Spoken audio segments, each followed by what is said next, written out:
ghostly mark. Cobwebs twine and shadows dance in this twilight somber trance.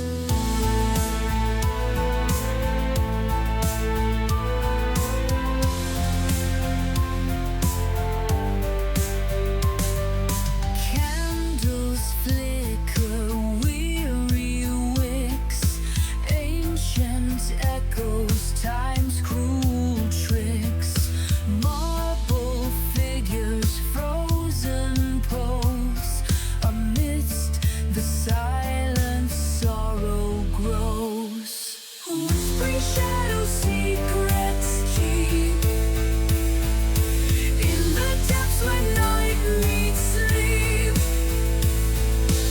Underneath the velvet gloom,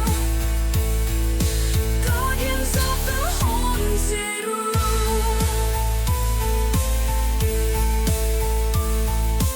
Chandeliers and crystal tears reflect forgotten yesteryears, softly chanting distant cries.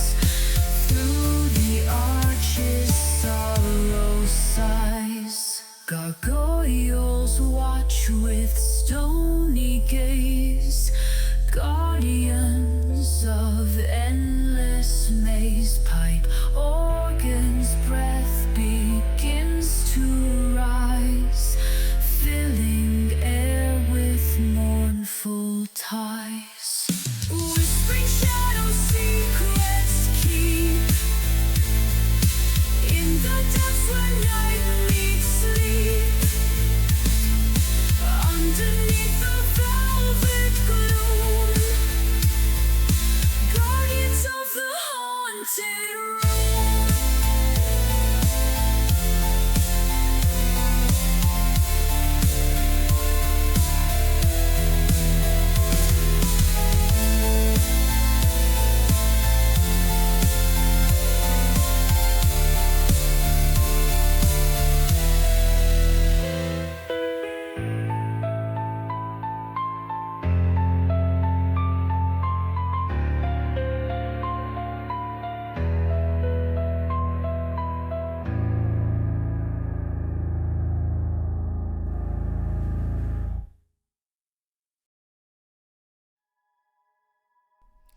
Good afternoon, ladies and gentlemen. This is Lady Red of the Black Pants Legion, hanging around and doing ridiculous things on a Friday afternoon, as per usual. I hope you are all doing well and ready for more writing nonsense. Also, we've kidnapped Lictor again. Hi, Lictor. Hello, Red. How you doing? I have noticed Ed has done a goof. Ed has done a goof. Ed has done a goof. You have made decisions, Ed, and they're not necessarily good ones. A year and a half in advance. Hey there, gentlemen. Hey there, Ed. Oh, Howdy, Grimace. I have just seen a message that makes me very, very happy. Bully Snake says, Lady Red, because of you, I have read 7 years of comic in as many days. This is your fault. Also, Oracle for Hire kind of reminds me of Coda's World. I am so glad somebody picked that up and chose to read it. I know the art in it can, you sort of look at it and you go, well, this doesn't look like most webcomics. But Oracle for Hire, the storytelling, the world building, the characters, I absolutely adore that comic, and I was hooked on it when it was originally coming out. I must know who your favorite character from it is, Bully Snake. For me, it's Jacob. I love Jacob. He's great. So yeah, last week I was wittering on and I mentioned the webcomic Oracle for Hire by Mookie, and that it had some wonderful characters in it and some wonderful different ways it did things. There's an excellent section where you're following a deaf and mute mongrel folk. And the way that is handled as a webcomic is fascinating. Oh no, Erica has been reading it as well and has ideas for puns. Yes, Mookie does love his puns. He really does love his puns.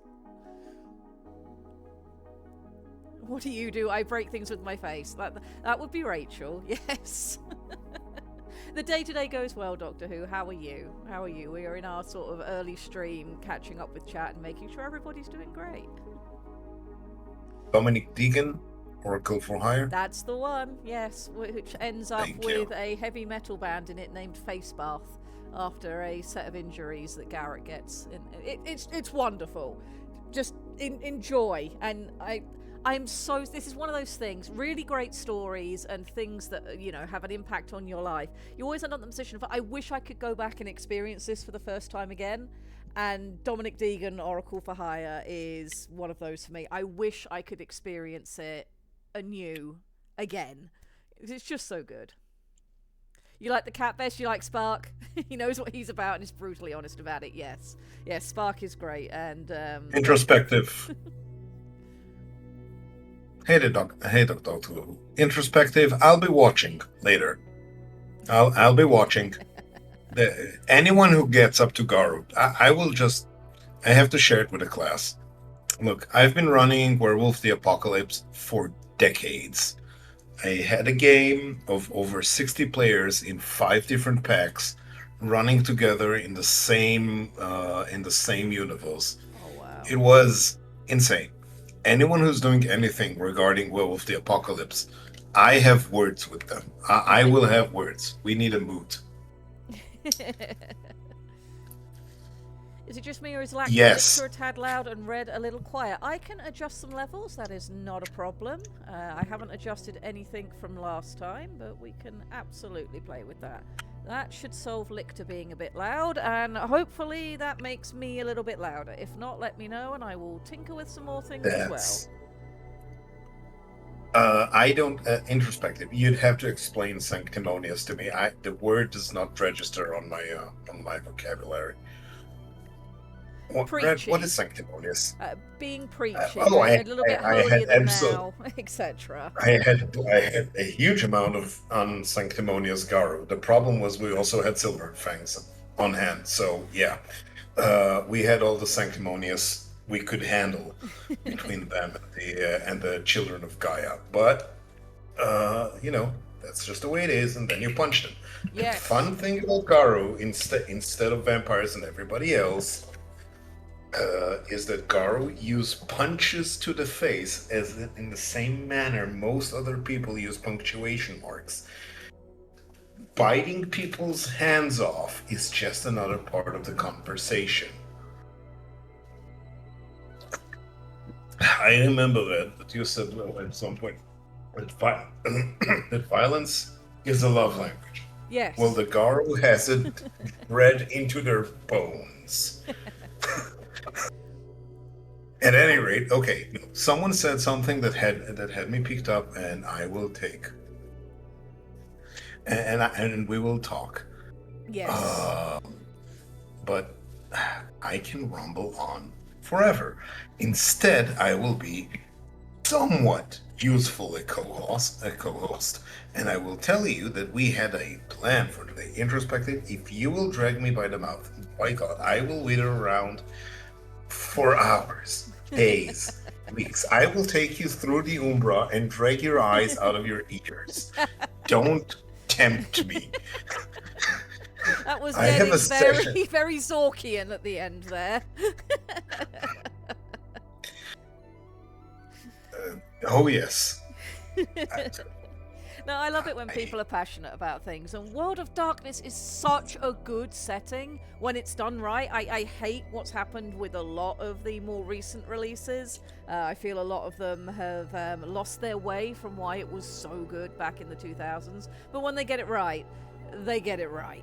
And it is wonderful. It is very, very good. And you can tell such fun stories. And of course, you were a big werewolf person. I was obviously a huge VTM person. And, now we're here and we're making our own nonsense. We'll sit down. One day we'll sit down and I will preach about why the renown, moot, and pack mentality was such a powerful drive that kept an entire community of people returning to the table for over 16 years. That is just fabulous. That is insane. It is what it is. It is freaking insane. It had the mechanics.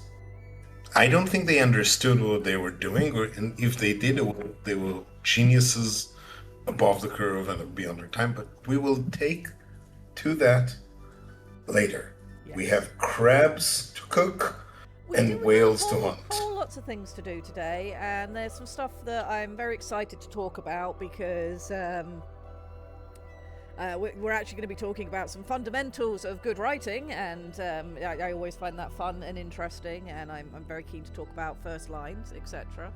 Who needs understanding when you have enthusiasm? I mean, why not both? We can understand and be enthusiastic. So yeah, we've got a lot to cover today. We've got talking about opening lines. We've got our Tide Warden character to make, and then sort of planning for what we're going to be doing over the next few weeks and rest of the year, really, what it's going to look like. And then we might have to do a poll about what should happen on Halloween, because I do have a stream slot on October 31st. However, I will also be at location redacted, so it won't be a normal stream even without the special date, so I think we might need to do a poll on what we want to do for that one. But we'll do that towards the end. What I thought we might do this week is, instead of just leaping straight into making our new character, though I absolutely want to hit that today, I thought we might talk about some writing fundamentals and do the first line stuff first, because that was the homework. I did ask people to drop me a few of their favourite first lines, and I have some here. The ones from the Discord, plus a few others. And I thought to myself, well, I won't include any of the classic ones because I'm sure everybody's heard those and have been bored to death on why these lines are good or what they do. And then I remembered not everybody has the same life experience, and there might be some people here who've never really looked at the first lines of famous novels and why they're so good.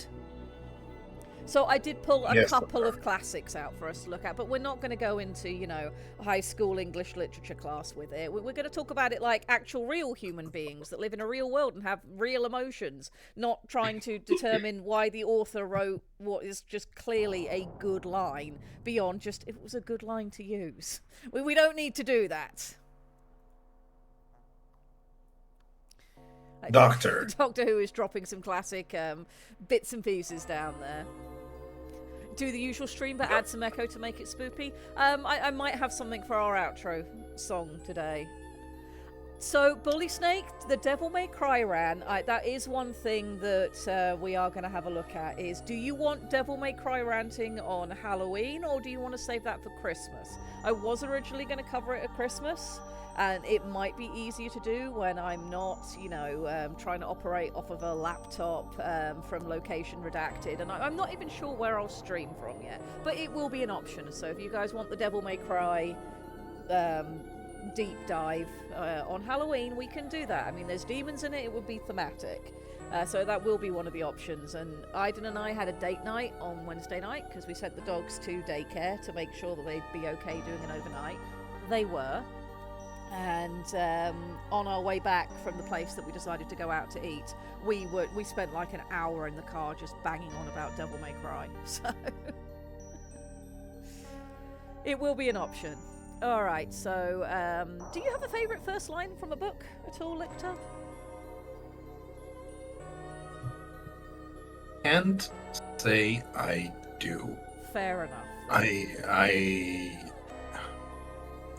My brain doesn't work that way. That is completely valid. Well, I do have some here, and we will go through them and talk about why first lines are important, why they're not important, because there's always two sides to a coin. And I've also been a little bit self-indulgent. I have a couple of my lines at the end, so we can talk about how I try to put some of what I witter on about into practice. And I suspect for some of these first lines, as I read them out, chat will immediately know what they're from. And we'll just go through. So, first of all... You know what? No, that's not true. I have to say one. Go on, what's that? Sing, O Muse of the Fury of Achilles. Sing, O Muse is a favorite one of mine. Fair enough. I mean, yeah. Sorry. No, that's fine. Is there anything specific that pulls you about the opening line? If you had to sort of say, this is why I love it, do you have that sort of insight, or is it just that it's just good? it connects to everything. Yeah, it sets the tone. You say that, and trans instant transportation.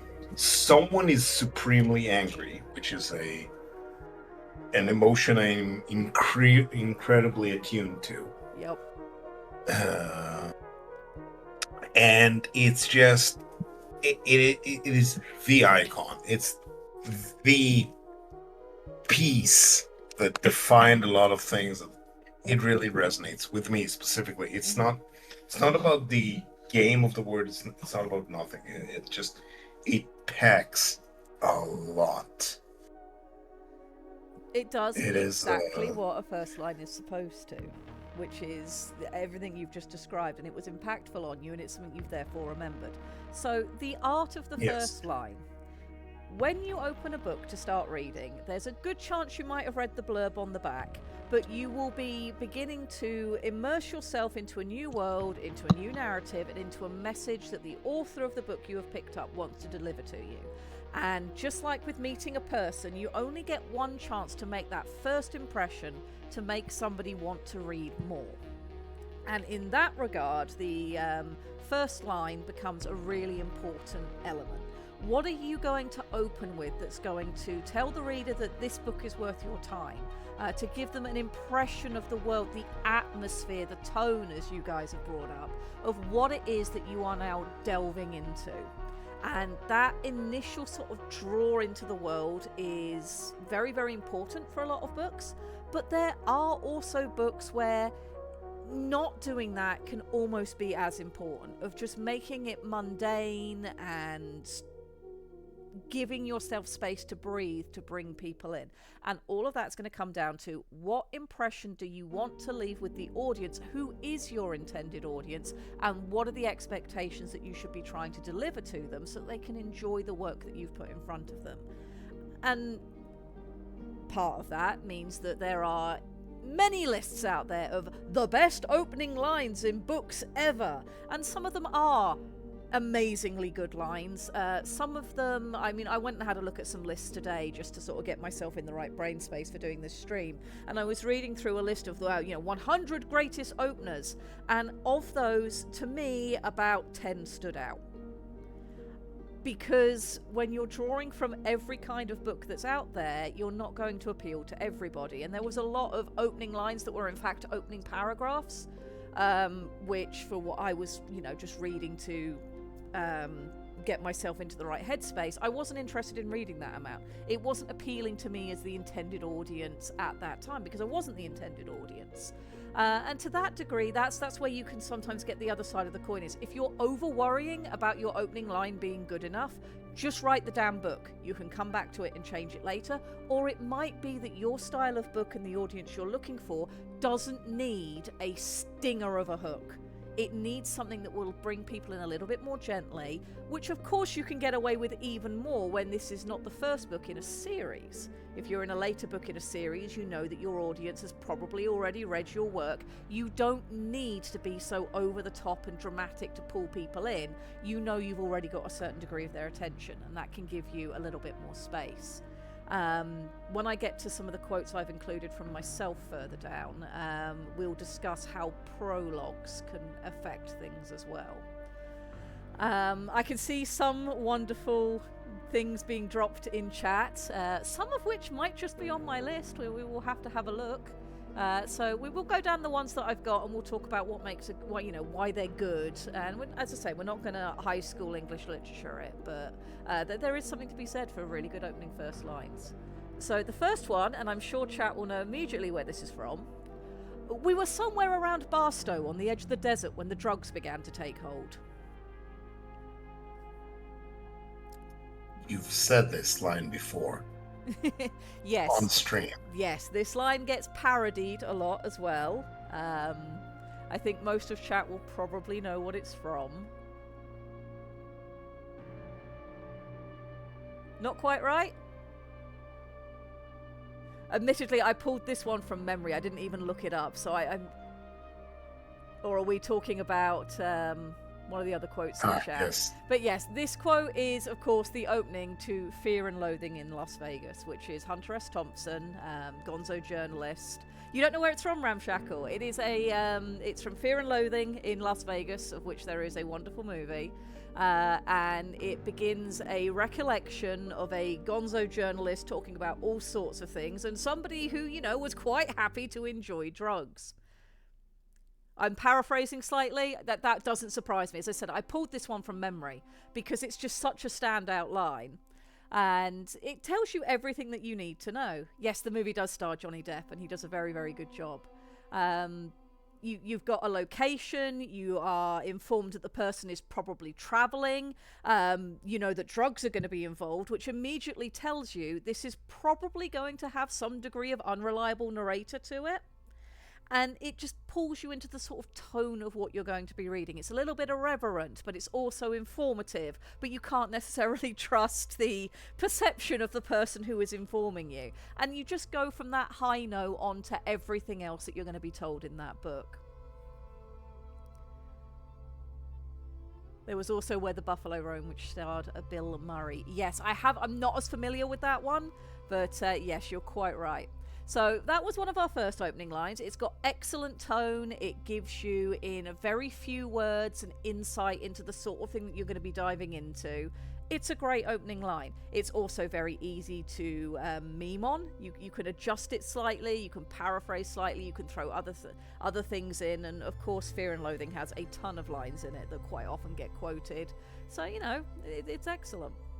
Unreliable narrator, I'm reminded of the story of Cyberpunk 2077. Yes, and unreliable narrators can be absolutely wonderful for telling great stories. I've got a book on the shelf behind me that I read to my book club that's going through... It's The Somnambulist, and it's going through a load of ridiculous things that happened in Victorian-era London, and you're following a magic act, effectively, and one of whom is the Somnambulist. But the person telling the story tells you right at the beginning that he's an unreliable narrator. And it's sort of reinforced at the end when you realise that you're reading from the perspective of the guy that you've spent most of your time seeing as the villain through the story. But despite the fact that you've been seeing him as the villain, despite the unreliable narration, at the end he's still talking about himself as if he's the hero. It's very clever. It's very, very clever. So unreliable narrators are a fantastic element of writing. The next one was one that had popped up over in the Orcs channel. And again, this is one I suspect people will know. The building was on fire and it wasn't my fault. Nice. We'll see if chat. Where's that from? Well, I'm going to see if anybody in chat knows it, other than the person who submitted it.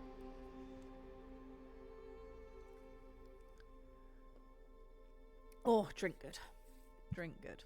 Drink good. Yes. The building was on fire and it wasn't my fault is from one of the Dresden Files novels. It is from Blood Rights. I tried to read Dresden Files.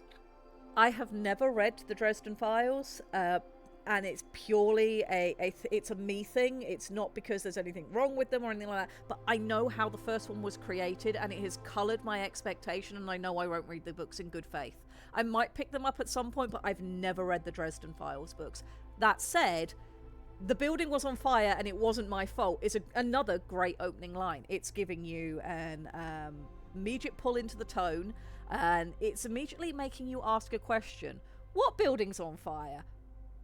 Why are you telling me it isn't your fault? If you're doing that, that kind of implies to me that it is your fault, which I'm told through that book it really wasn't the character's fault. But, it's an opening line that doesn't just give you tone, it makes you ask questions about the world that you've just been dropped into, which is always a good thing, because a question means curiosity. Curiosity means you want to read further. Exactly. The sky above the port was the colour of television tuned to a dead channel. Where's that one from? Oh, that's a great line. That's a great line, yeah. That's from John and the Mnemonic. That's where it's from. Oh, the Neuromancer. Okay, right. okay. Right. It's a great line. Correct. That is a great line. That's a great line. Skyboat to port was the color television tuned to a dead channel. That is such an. It's You evocative. just. Yes, exactly. This is an excellent line. The next one I'm gonna look at is something that does something similar, but it's from a comedy book. So we'll pull that up in just a moment. But Eternal Champion Corum has made a terrible decision and subscribed for 9 months. Why are you here? Oh. We're very glad to have you. This is wonderful to have you. You have done a goof, and now you're stuck with us. Yes. Hello. Welcome. All right, so we've just had that one from the Neuromancer. I'm going to bring up one that Douglas Adams wrote. I think it was Douglas Adams. Where was it? Or was this not one of the quotes I picked up? Not that one. Not that one.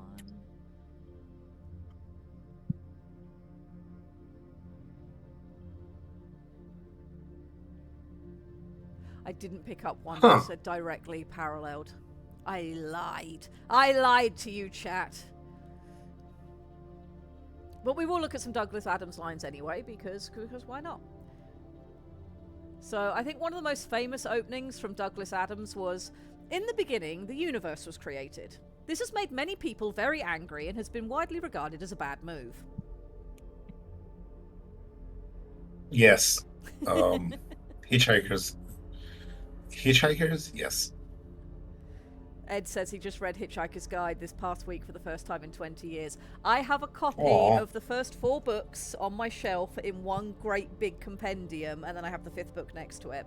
But what makes me so happy about my copy of Hitchhiker's Guide is, one, it's very dog-eared because I've read it very regularly. I read it once every 2 years minimum. But it's bound in a little blue towel that says "Don't Panic" as the cover. Oh. The BBC broadcast, yes, the original radio play. Yeah, I have all of that, and the voices that they had for the original radio play, just perfect, absolutely perfect. I wish you much enjoyment, Ed. It's a great series, and if you haven't read it in a while, going back to it must be really, really pleasant. Really pleasant. It is a great copy of the book. It's just, yeah, it's a little blue towel sleeve. It says "Don't Panic" on it. Another one from Douglas Adams that's just as evocative and immediately makes you know, yes, this is going to be a comedy book, but it's also going to be scathingly insightful, is from his Dirk Gently series, where one of his books opens with, "It can hardly be a coincidence that no language on Earth has ever produced the expression, 'as pretty as an airport.'"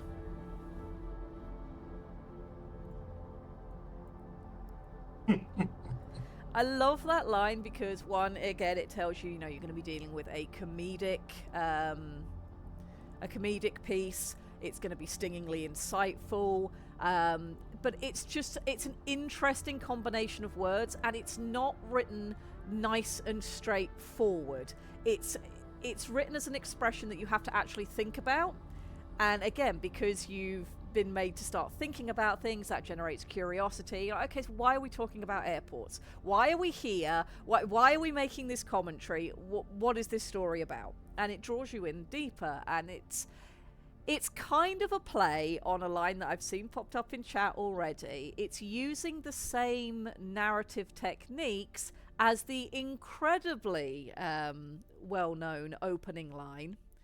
"It is a truth universally acknowledged that a single man in possession of good fortune must be in want of a wife," which is the opening to Pride and Prejudice. It's using the same technique as Pride and Prejudice does. And I know for a lot of people, they're not going to like Pride and Prejudice. It is a very... no, it's not money. That's what it's been memed to since. But the opening line is that in need of a wife, or in want of a wife, I should say. And it's fine if you don't like Pride and Prejudice. It's fine if you were made to study it in school and now cannot stand it and never wish to talk about it again. I will try to keep this brief. But there is a reason that book is so iconic, because there's a kind of serious tongue-in-cheek that's going on throughout all of Pride and Prejudice, and if you understand the social architecture that it was built to talk about, Pride and Prejudice is it's almost a pastiche and a satire of what it's saying in itself, and that's on purpose. Pride and Prejudice is a great story about presenting things very straight-laced on the surface, very prim and proper, while being absolutely scathing under the blankets about the limitations society can place on certain people. And that certain people isn't just, the underprivileged or the overprivileged, it's everybody. It's a commentary on the stratification of society, on expectation, on how expectation, if you don't look at it and be aware of what you're going through and how influences around you are changing the way that you think and making sure that you critically think about them, you can end up, missing out on things or being pigeonholed. And life is more complicated than that.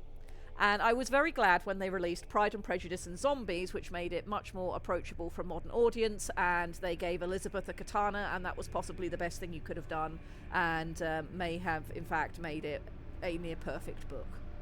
But the opening line of Pride and Prejudice is... Yeah, I will go. surgical.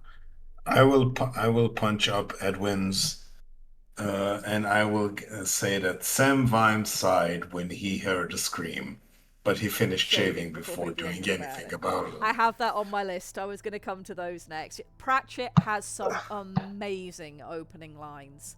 It's Yes, Cratchit, my heart. yes. I think there's a reason he's always been my favorite author. I think for most people who've read his stuff, they become a favorite author. There's books filled of his wit and wisdom that's just Can you pulling out imagine? quotes. Can you imagine what happened? I was in the Aux talking with people, I think it was over a year ago, and I found out none of them read Reaper Man. Reaper I Man's one of the flipped. best books. It is one I of the flipped. best. Yes.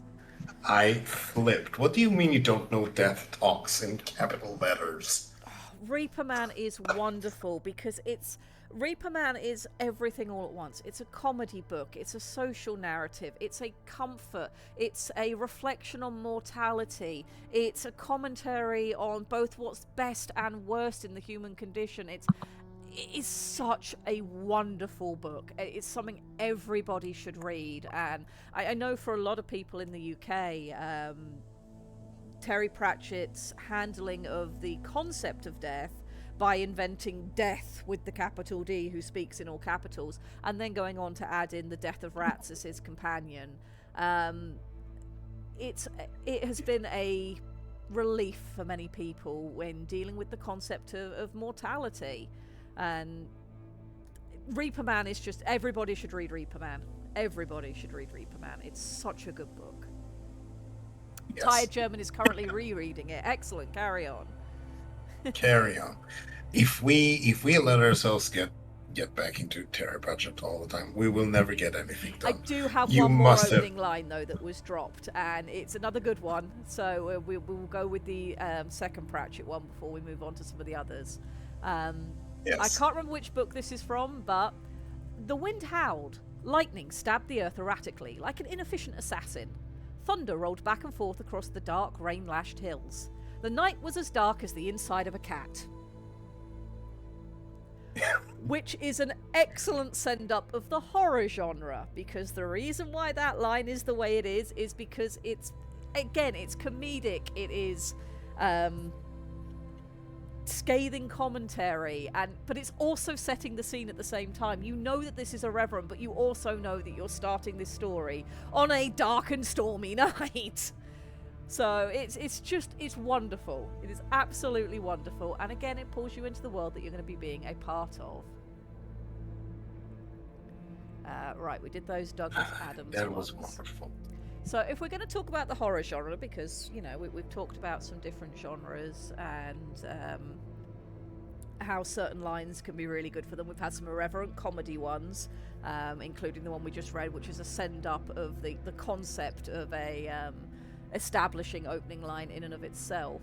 But it doesn't matter what time period you pull from, you can find books that have these excellent opening lines. Even in the horror genre, or in books that are perhaps straying into a genre they wouldn't normally. So, for instance, the opening line from Dracula is, "It seems to me that the further east you go, the more unpunctual are the trains. What ought they to be in China?" Excellent opening line because it is putting you at ease. You're talking about something very mundane. It's somebody who's clearly on a train and having thoughts about travel, something completely normal. However, it's also clear that this character is outside of their normal setting. They are traveling somewhere and they have discovered that the further east they're going, the less punctual the trains become. So it's kind of giving you an idea of normalcy that's already subject to change, and that's going to lead you down the rabbit hole of Dracula. And it's also introducing you to the narrative style of Dracula, which was very unique for its time, which is a collection of reminiscences that are going to be told through different mediums, because of course this is the first line of Jonathan Harker's journal. So you know that you're reading somebody's journal. These events have already happened. You're not in the head of the person as they're happening. You're seeing them, as they were written down, but you're now in the future from this event. So you're setting up that suspense even from the first line. Then we have from Sherlock Holmes, Hound of the Baskervilles, and this one I find very interesting because, of course, Sherlock Holmes is not horror stories, but the Hound of the Baskervilles is. So this is Sherlock Holmes in a new setting, in a new genre to normal. And the opening line from that book is, "Mr. Sherlock Holmes, who was usually very late in the mornings, save upon those not infrequent occasions when he was up all night, was seated at the breakfast table." So Sir Arthur Conan Doyle there has been playing with the same concepts that Bram Stoker was playing with here is something very mundane, but here is why it is also strange, because we are going to be doing something strange. Yes, Bram Stoker did write a few horror stories. Sherlock Holmes, however, didn't have those. So I've gone from a horror genre thing to we're now looking at one where we're dabbling in the horror genre when we don't normally.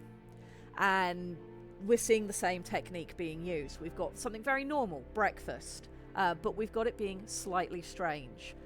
We've got, if you mean kind of, he did, but this is taking Sherlock Holmes into that. So we're playing with an established audience who are here for the adductive reasoning that Sherlock Holmes does, the sort of mysteries that are involved in the things he gets involved in. But we're presenting him in a new way, something that's going to be a little bit different. So we've got the very normalcy of breakfast, but we've got something strange. Sherlock Holmes is up early enough to enjoy it, and it's implied that this is not because he's been up all night for once. We then move immediately into the more normal way that Sherlock Holmes stories goes, with Watson stood by the fireplace studying a walking cane that was left behind by a visitor, trying to adduct from it what he can tell of the person who owned it. And then, of course, Sherlock Holmes goes into his bit, and we're into the normal Sherlock Holmes routine, right up until we then get to the moors and you start seeing the Baskerville horror, and things go on from there. So it's a very clever opening line because it's subversive to an established audience. So another one I think is really, really, really good. Yes, it does. I mentioned earlier that some opening lines do well by just not being particularly interesting. For their own good reasons, and again, this is where we're working with an established audience. I'm going to guess if I just read this line, most people won't know what it's from, but I bet most of them will know the story. The opening line is, "It was 5 o'clock on a winter's morning in Syria." And I will be amazed if anybody can immediately guess what book that's from. Sounds like me a few weeks ago. But we'll... I am very impressed, Doctor Who. "It was 5 o'clock on a winter's morning in Syria" is the opening line to Murder on the Orient Express. You're currently reading it? Aha! Yeah, Murder on the Orient Express. It's a very mundane line. It doesn't matter in particular. It doesn't make you necessarily ask any particular questions. It's very bland, it's very dry, but it is establishing something that's going to be important to the story of Murder on the Orient Express, which is it's giving you a time and it's giving you a sort of a time of year. It's 5 o'clock. You're given a very specific time in this opening line. And then, of course, you're going to go through people's schedules, etc. Because the whole point of an Agatha Christie book is whodunit, who committed the murder. And Murder on the Orient Express is very unique in the fact that everyone done it. So having this very bland, very unimportant opening line is a very clever tactical choice. One, you already have an established audience. Agatha Christie knew her audience was. She knew that she didn't have to hook them in to convince them to read her book. They would want to read more regardless. And this helps serve the tone of how she wishes to deliver that story. So it's another great opening line, but just by itself, without any context, if you don't know that it's the opening line to Murder on the Orient Express, it can come across as very bland. Okay, so yes. Alright, let me have a look at what other ones I have here. I've just got a few more, and then we'll have a look at. We'll be a little bit. I'll be a little bit self-indulgent. You guys won't be. You're just forced to be here with me, and unless you decide to go and do something else, which is also valid. It is valid, but they won't because they know what they signed up for, and they also know where the beagles are. Alright, so I pulled a couple from books that I've recommended on this stream. We talked about the redemption of Althalas last week, and I was talking about how I really enjoyed that you had a character who is just from square one. You know that he's a cheeky rogue, and the whole thing with the redemption of Althalas is that you find out that his good luck isn't necessarily good luck the way that we'd understand it. Lady Luck has literally been smiling upon him until the moment she decides not to, which starts the story. So the opening line to that book is, "It would be sheer folly to try to conceal the true nature of Althalas, for his flaws are the stuff of legend. He is, as all men know, a thief, a liar, an occasional murderer, an outrageous braggart, and a man devoid of even the slightest hint of honour." Which is an... Isn't that a longer list? Yep, it's an ideal opening line for the kind of book you're going to get into. In itself, the line is bragging. You are being told rather than shown about somebody, but he's the stuff of legend. So maybe this is mythos, maybe this is not. But you are told up front, you are here to read about this absolute cheeky character. We talked about this on the Twilight House stream. It might have been on your stream where I was losing my mind very late at night, Doctor Who, yes. Just a little bit.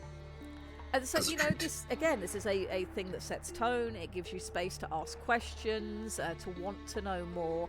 Good opening line. And it is self-referential as well. He's an outrageous braggart, and this introduction of him, where you're being told what he's like, is also an outrageous brag.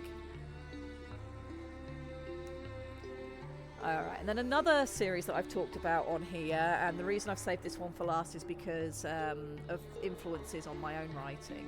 I read to my book club the Glass Books of the Dream Eaters, which I really, really enjoyed reading. It was fascinating to go through a full novel series that's written by somebody whose primary work is on the stage. Doing stage shows, and how that influenced how these books were written, how the chapters were broken down, how the story played out. You could very much see in your head each of the chapters and scenes as stage sets, because the author was drawing on his experience, and it made it really, really enjoyable. I've seen that there's other very classic quotes going up in chat. I've just seen the one for 1984. And I'm very glad that you guys have been as influenced by opening lines as most people are, that you're aware of it. That is good. That is good. So the very first line of the Glass Book of the Dream Eaters is, "It began with a simple note, a letter of rejection delivered to Miss Temple on her maid's silver tray." Oh my. So we That is an already, opening. yeah, All right. we already have some insights into what we're going into. Clearly, this is going to be a book that's set in a older time period where people tend to have maids who bring them things, which means that this Miss Temple character we've been told about, if she's got a maid, she's a person of position. A letter of rejection gives us an idea of the emotional tones that we should be expecting to deal with. And the author's very clever with this because as the story continues, instead of Miss Temple doing the classic Victorian lady thing of just being oh so very weepy and coming down with the vapours, she goes and cries into her pillow for a good hour or so, and then she comes out absolutely enraged and deciding to do something about it, which immediately teaches you about the character. It's wonderful. So it's a very, very good opening line. It gives you some insight. No comment for Conan? Conan! I was. Go ahead, Lictor. I'm going to say it probably bears thinking that we need to take here that drama is created by tension, Yes. and the opening line, what we're fawning over, is how you're creating the tension with an Or almost deliberately poetry. not creating tension. Yes. Correct. But the technique, the basis of it is, first of all, you need to understand that this is about creating tension or deliberately not using it, but this is kind of like saying this is how you use empty space in a drawing. It's kind of hard to get it before if you don't first get how to do the outline. Yes. Yes, you can use an outline, but you need to understand it. But empty space or negative space is very useful, but it pays to first notice what the actual drawing is. Yes, and that's one of the things that, I touched on it very lightly earlier, but don't weigh too heavily on your opening line. Just write the damn book because you can come back and change it later. And I've done that with quite a few of my stories where I don't have a prologue. If I have a prologue, I tend to already sort of know what my opening line is going to be with regards to the prologue because I've already made the decision that this story is worthy of a prologue and this is why. But then my first chapter, the first line of the first chapter might be something that I'll go back and edit after I'm much further through the story on a second or third editing pass. And I do have a couple of my own first lines, if people don't mind me being a little bit self-indulgent. Because, of course, we're going to be writing together, so we have to figure out how we're going to do our own opening line for our first book when we get there. But Introspective does want me to look at Conan for a moment, so I will read it. Hither came Conan, the Cimmerian. Or is it Cimmerian? I don't know how that's pronounced. Conan's not a big thing for me. Black-haired, sullen-eyed, sword in hand, a thief, a reaver, a slayer, with gigantic melancholies and gigantic mirth, to tread the jewel thrones of the earth under his sandaled feet. It is the treading the earth under the sandaled feet is the bit that stands out the most from that. It's the bit that I know that I've heard most often. I know that it was used in Cohen the Barbarian, going back to Sir Pratchett. Yes. Conan, for me personally, has never hugely appealed. I'm not going to go massively into why. It's just not something that's really appealed to me. But it's not a bad opening line, and it's especially that last bit. Treading the jeweled thrones of the earth under his sandaled feet is a wonderful juxtaposition because you're talking about all the riches of the world, but somebody who is striding along in sandals in a cheaper footwear solution, and it gives you an idea of where you're going to go from here. You've got this juxtaposition, you've got a character who's striding into your presence, and you're going to follow their adventures. Admittedly, some of the lamentations of the women's can be a time, yes, but different audiences, and sometimes some things people write just aren't for you, and that's fine. That's fine. For everyone. And you're allowed to like what you like. Yes. All right. Even in certain polite company, encouraged to. Okay, we'll start with this one, and I would love to see what you think of this, Lictor. It's a little bit of a longer one, but So this is from my writing. In his dreams, he saw the grand clock of the Great Hall. 12 stately markers in crisp black on white marked most of its rim, but the marker for the 13th hour gleamed silver from every hand that had rubbed it for luck over the course of generations. In his dreams, the second hand ticked to the pace of his heart, closing in on unlucky 13. I like that. That is evocative. Speaks of the supernatural, too. Which is wonderful because this is from a book that focuses on the supernatural. So I'm really glad that came across. That is the first thing. I mean, Yeah. when you take the norm and then create, and I will harp on this, the tension, the thing that drama grows out of, the mulch, if you will, the way you treat something. Absolutely, everybody knows there's 12 hours. You learn it in kindergarten.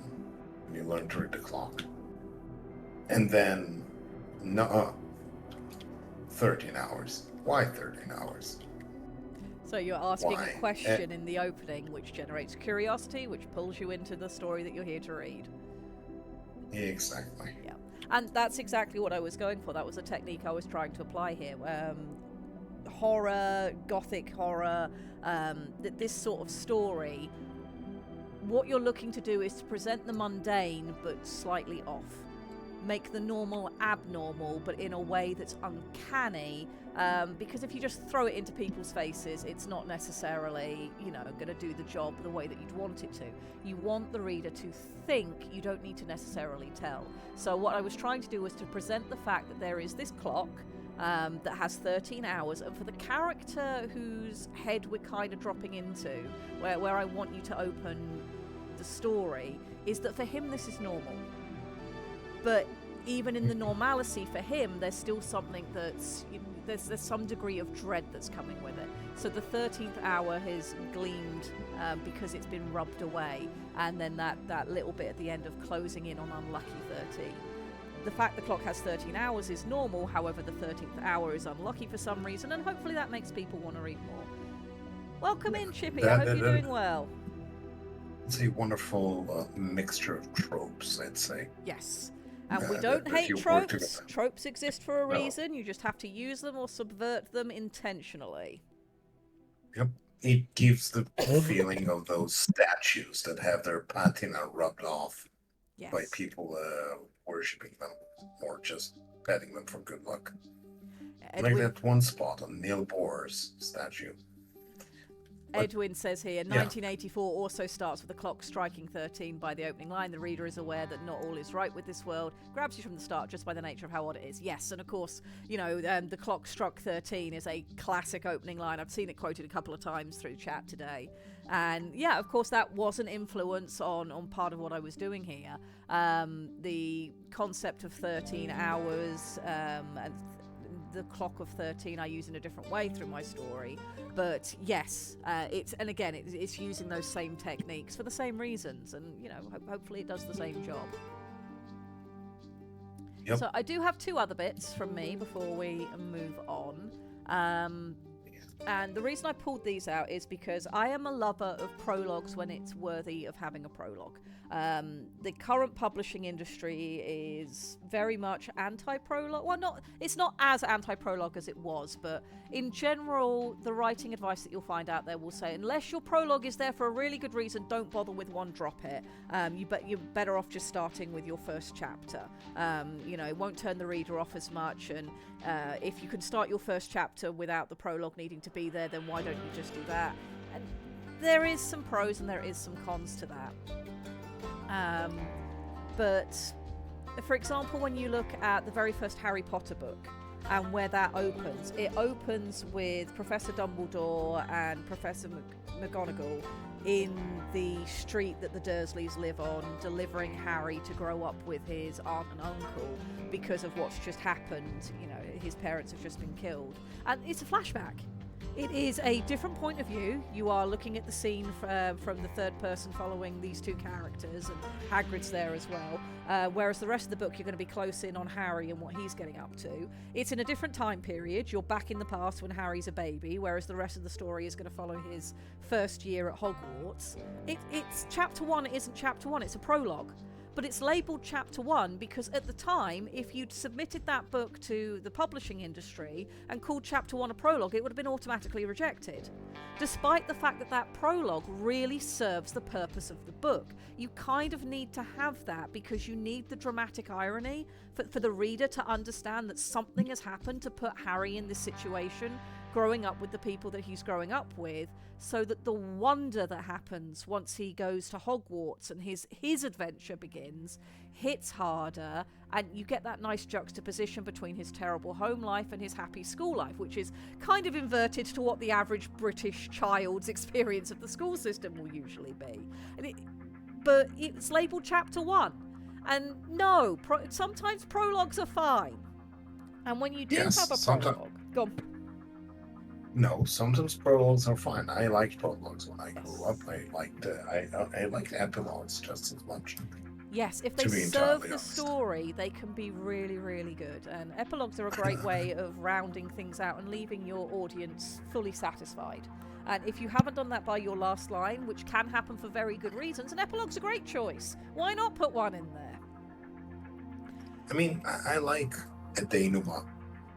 Yes. I really do. Yes. But then again, I'm also a Tolkien fan that read the Silmarillion and enjoyed it, even though it's the Silmarillion. So, it takes a certain type of person. Not all things are for all people.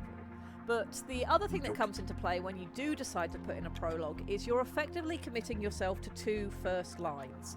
Because your prologue's first line is going to need to be that stinging hook that makes people want to know more. You're going to pull them in, you're giving them some information that might not be relevant till later in the story or from a different character's point of view, and at that point you're then asking them to commit to this character but then immediately change to another. So your first chapter then needs to have a good line to bring them in. You effectively have to have 2 good opening lines to make a prologue work well. Or if you're going to use your prologue to have a stinging opening line, to then have a very bland one for Chapter 1 on purpose, as in Murder on the Orient Express.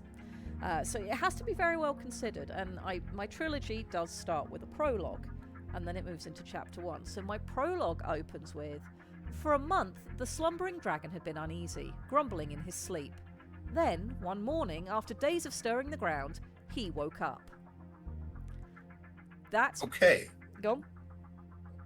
Okay. No, I'm hooked. Yes. What did the dragon do? What? Why? Yes, dragon. So what type of dragon? How many limbs? I've tried to pull in, with some curiosity there. I've used the word dragon, that the dragon's been asleep, but now he's awake. He woke up. He has a capital H. So I'm using capitalization to bring in the importance, and hopefully that makes people ask questions, especially as I'm using my prologue to subvert the audience's expectation and to give the audience a snapshot of something that happened in the past that will be really important for the rest of the series. If a dragon wants to sleep in, it's important to let it. I'm fighting myself here because I'd love for those who haven't heard it before to read you my whole prologue, because I tried to do something a little bit clever with it. And most people have figured out what was going on and enjoyed it, but I don't want to be that self-congratulatory. But there's something going on with my dragon in the prologue that's not necessarily what you might expect from the first line, but once you finish the prologue, everything is in context. But I then have to go on to actually opening my story with the character that I want you to follow in this complicated world that I've built.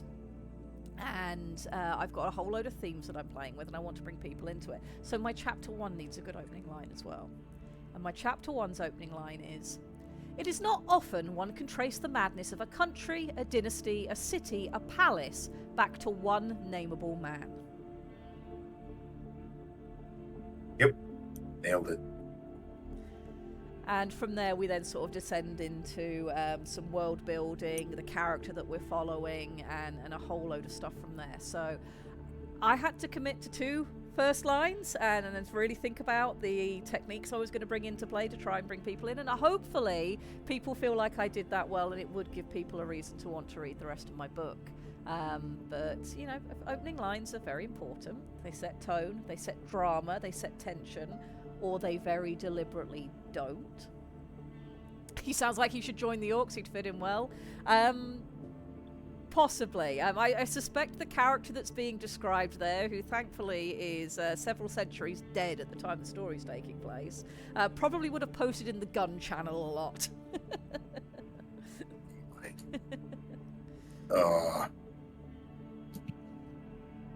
Let's not give them permanent access right off the bat, okay? Verathragna brings up a clever one.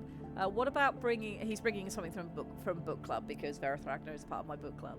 What about prologues that are intentionally lies and not how the story goes by the time you reach that scene later? That makes it a very clever prologue, and it also gives you infinite enjoyment the first time you reread the book.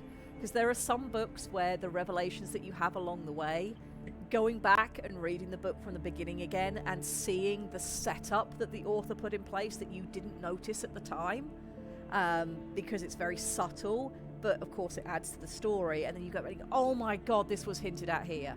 Oh my god, so this is where this was first being introduced, and I didn't even notice.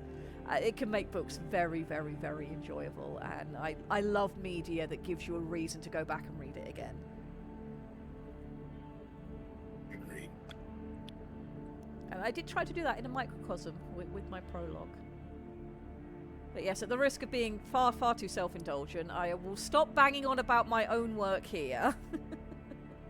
And The only reason you're stopping is because we demand you to make original work for us, with us. yes, it's going to be together. So one of the things we will have to think about is what our opening line for our story is going to be. And as and when we start writing it, which will be soon, it's going to be in a couple of weeks, we'll actually start writing the story. I think you guys are going to really enjoy next week's content, because next week is where we're going to bullet point out the entire story. This is the fun part, the scaffolding. Yes. And after that, we will then be able to write it. And what we're probably going to run into is there's probably going to be multiple people with multiple good ideas for what the first line should be. We will probably run into people who are like, well, I don't think that works, or I don't think that works, or this doesn't seem quite right. And whatever we write down will be good enough. Whatever we write down will be perfect in the moment, and we will probably come back to it much later on and see if we need to change it. Because we'll then have the full tone of the story as we've been unpacking it between all of us, and that might mean that we want to change some of the wording and how we do things. The one I read to you from my own work of the clock with 13 hours on it, my original opening line was much, much more bland than the one that I read to you, because at the time I hadn't fully delved into some of the setup that I wanted to do, and it was only after I'd had reason to properly describe the Great Hall where that clock is that I knew exactly what the clock looked like and how people would have interacted with it, and had the idea that, you know, the number 13 would be shiny because of people rubbing their thumb over it for generations. And that then came into the opening line and improved my opening line. So we'll be doing those same sort of techniques ourselves, which will be very, very fun. Night Owl has just sent me a wonderful picture of their bookshelf. Aww. It is covered in Terry Pratchett books, which makes me very, very happy. As it should be. Yes. Yeah, I have many Terry Pratchett books in hardback myself, and it's lovely seeing all of these. And of course the excellent artwork of Josh Kirby and Paul Kidby that are on most of the covers.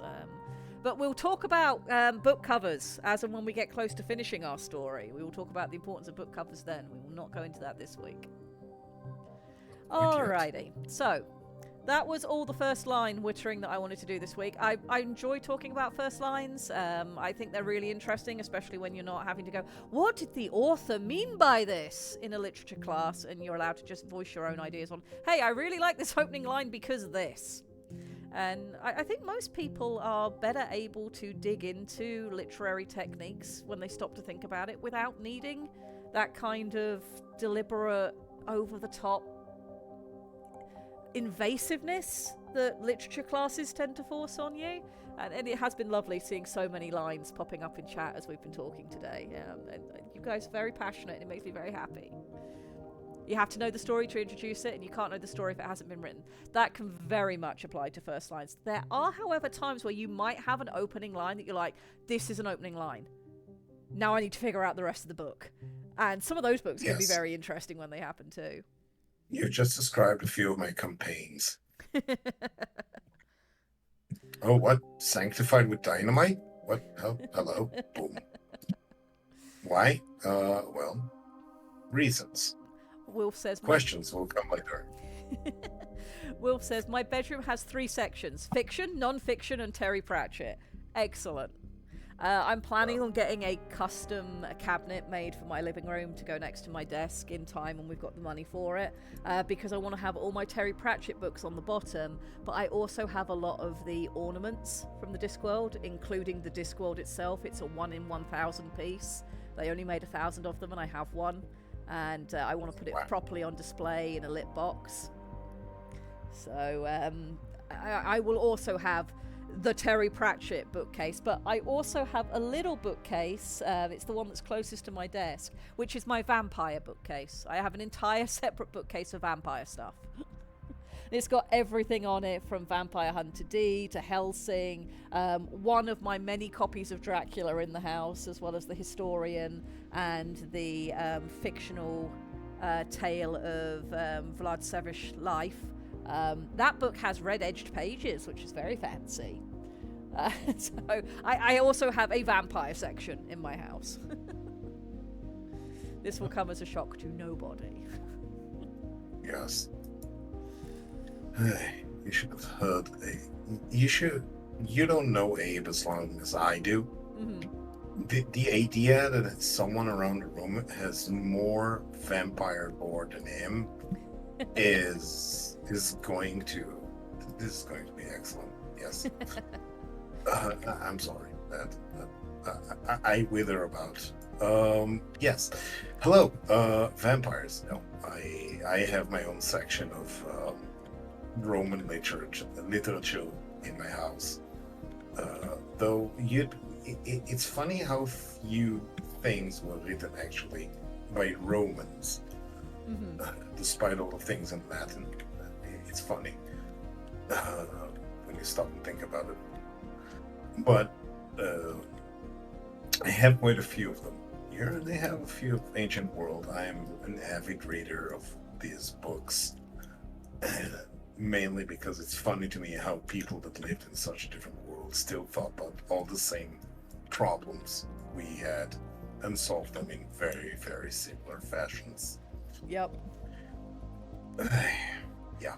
No, Convergent evolution is a thing, but I think so is convergent thought. It was one of the things that I would have loved to talk about last night, but we were all having so much fun on numeric that we didn't really delve into things quite in the way that we could have. And of course, I have my stream here where I can do that sort of thing. Parallax was talking about cryptids and British cryptids, and for people who know Harry Potter, you might be familiar with the Grindylow, which is a British water beastie that drags people into the water and drowns them, which is exactly the same beastie as the Nereids and the Kappa or the Kelpie. and the Kelpie. And you know, the Grindylow and the Kelpie existing close to each other makes sense. Those are countries that are very close to each other. But the Kappa is from Japan. The Kappa is from Japan. You know, it's a very different culture that didn't have contact with, you know, other parts of the world that had similar things. Don't get me started with a dragon spiel, please. Don't get me started. If I'll start, we'll never stop. I just think it's fascinating that there are certain ideas and certain elements of the human experience that are so universal and that we process in such similar ways that even cultures that have never encountered each other will come up with a similar explanation or solution or etc. to the same thought or problem or conundrum.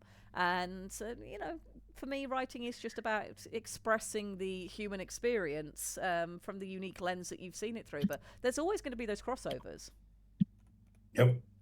Regardless of space, regardless of time, regardless of environment, temperature, or availability of material, no culture has ever failed to develop the bow. Yes. Or the bagpipes, if you're a shepherding culture. All shepherding cultures come up with bagpipes in one form or the other. Yep. I'm not even going to start talking about the rest of the things that everybody has. And I will not talk about dragons. I will, however, talk about Choli people. And the fact that I've developed a lightning eating crab as part of my art project. About elephant skulls being Which dug up, being what brought about single-eyed giant monsters. Yeah, because you know people try to rationalise things.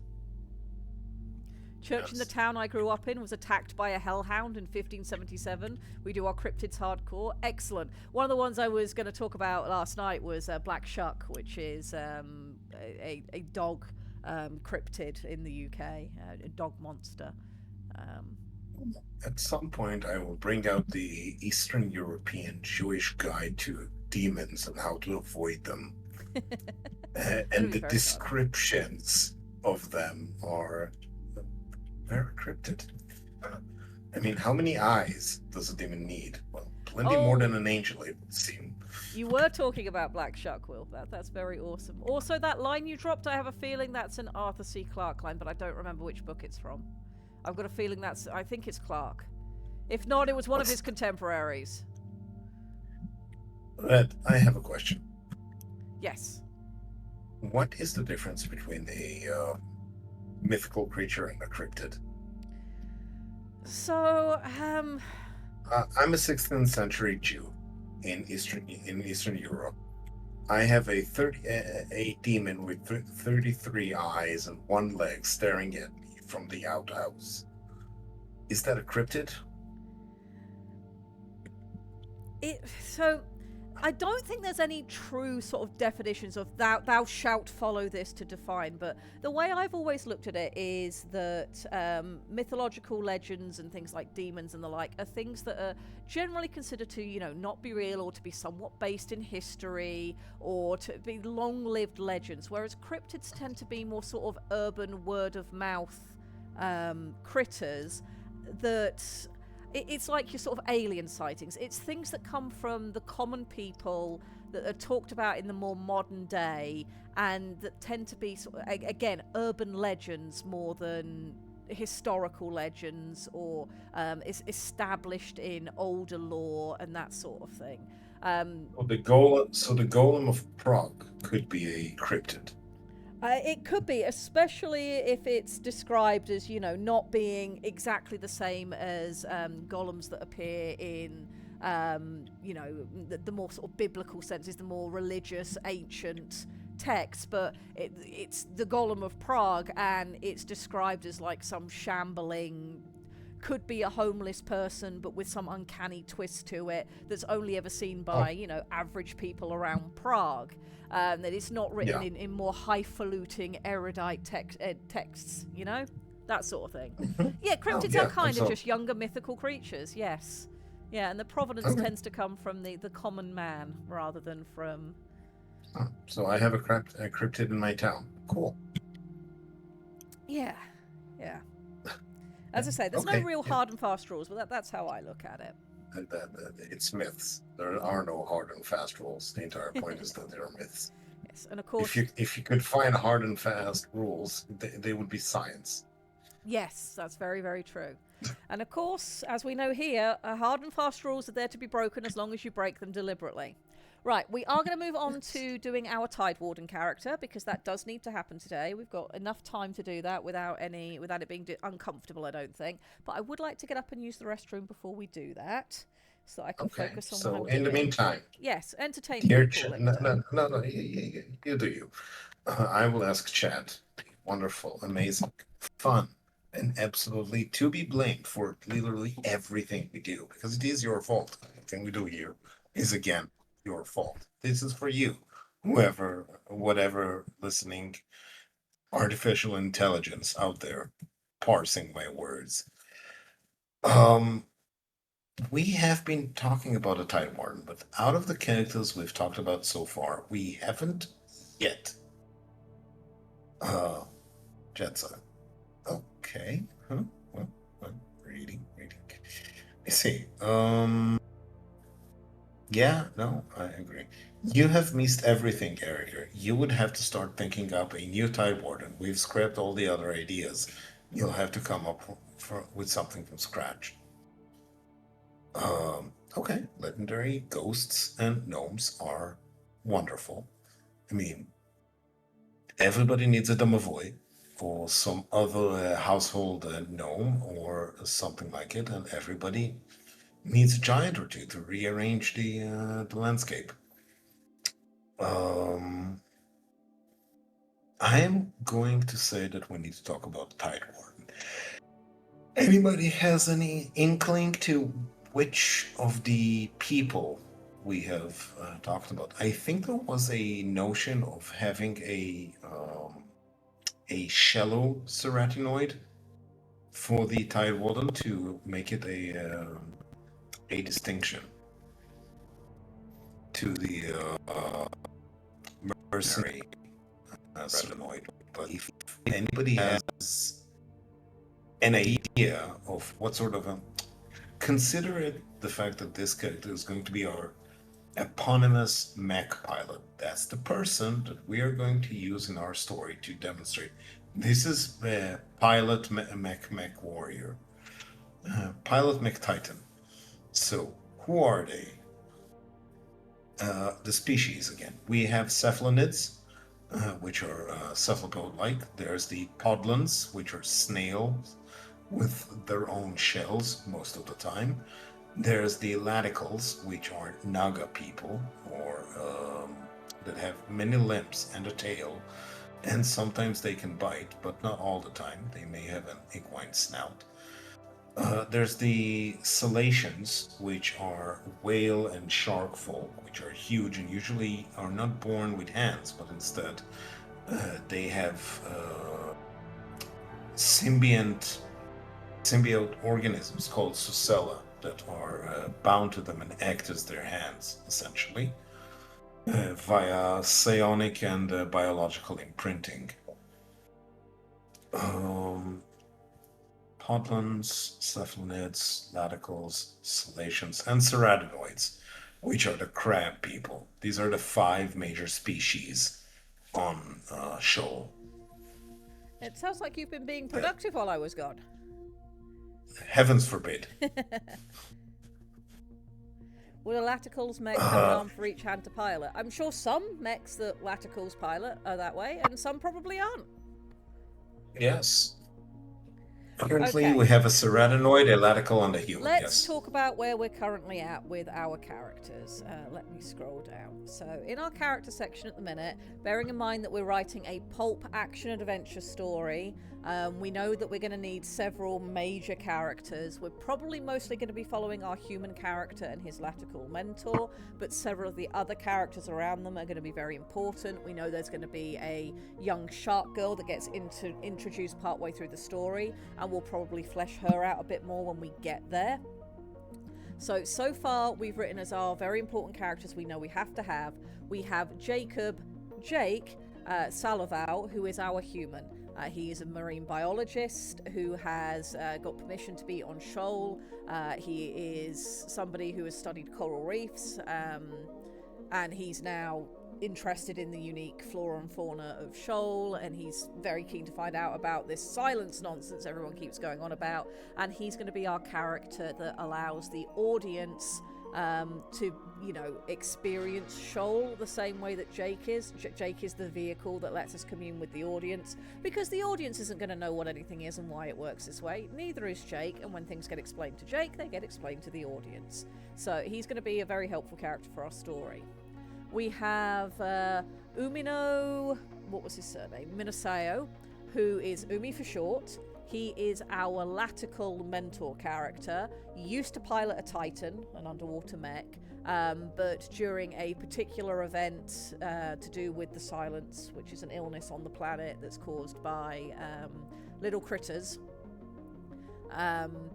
he burnt out his psionic link, acting as a information transfer point to try to keep as many people alive during a terrible event that happened. So he's no longer a Titan pilot because he's technically deaf now, psionically, but he works for the banking libraries and is effectively the leader of the expedition. He is mentoring our human character, and he's also mentoring basically both of the other Titan pilots that are going to be here, though the Temple Guardian that's from the same bank that he's from will be the one that he's more involved in. But he has more experience, so I'm sure our Tide Warden character we're going to write will be very similar, able to take, mentorship from Umi and learn things from him. Yep.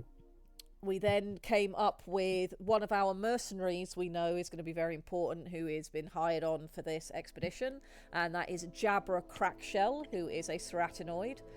She used to be a pirate queen, suffered a mutiny from her own brood, and was kicked out. She's now working the mercenary circuit to get enough money together to build a fleet of her own and go back and basically claim revenge.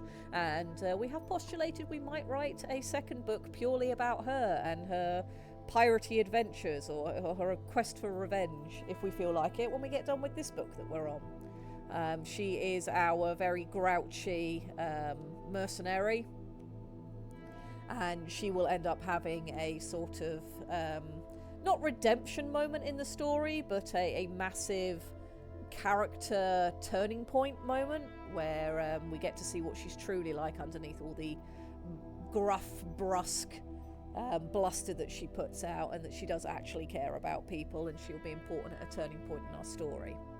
So other characters that we know are definitely on this expedition is our Tide Warden, who we're going to write today, and our Temple Guardian. We might need to detail the Temple Guardian at some point, but I don't necessarily know that we'll do that on stream. That might be something I just handle by myself, or through what might do it through the orcs and let people feedback what they think through there. Because what I'd really like to do next week is to start bullet pointing the entirety of our story.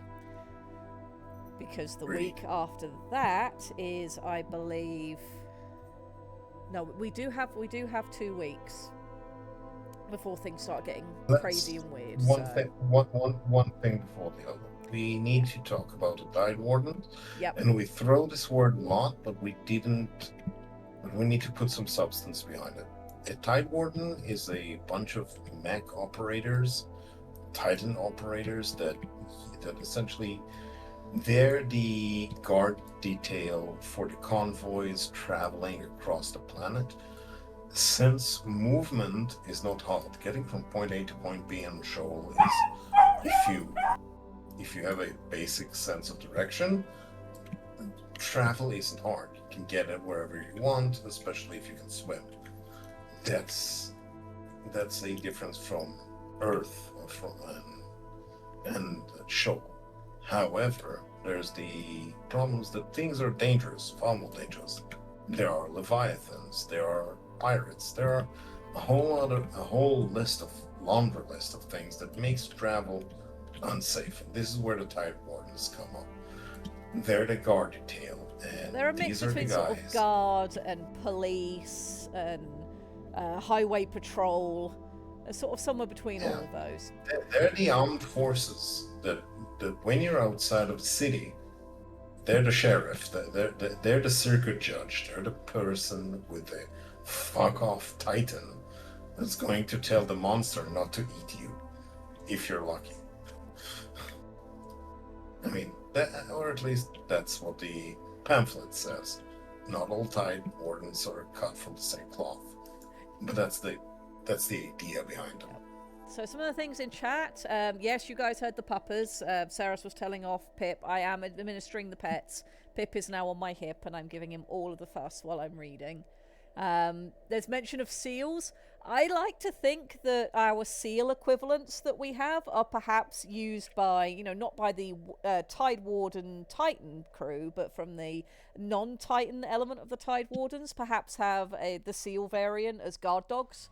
So they do the same job as German Shepherds. That's neat. Somebody else said that they'd like to see one of each species. We don't have to do it that way. If that's what you guys decide is what you would like to do, then we can do that.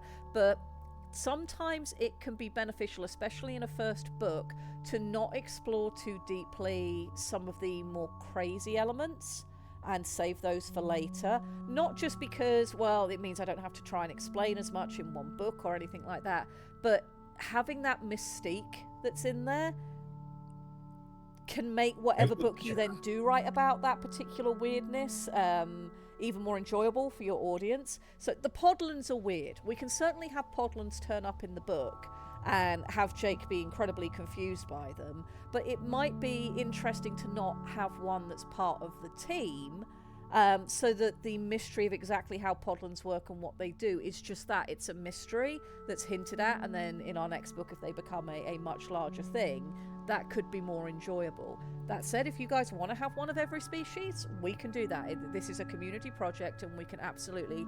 in fact, we will put it to a vote what species we think the Tide Wardens should be. I will just say that I don't like the Power Ranger as an ensemble trick. I like keeping it to what's reasonable. Yeah. I think we can make it work either way. Just because of the way that we've set things up. We've built the world so sturdily that I think we can do both.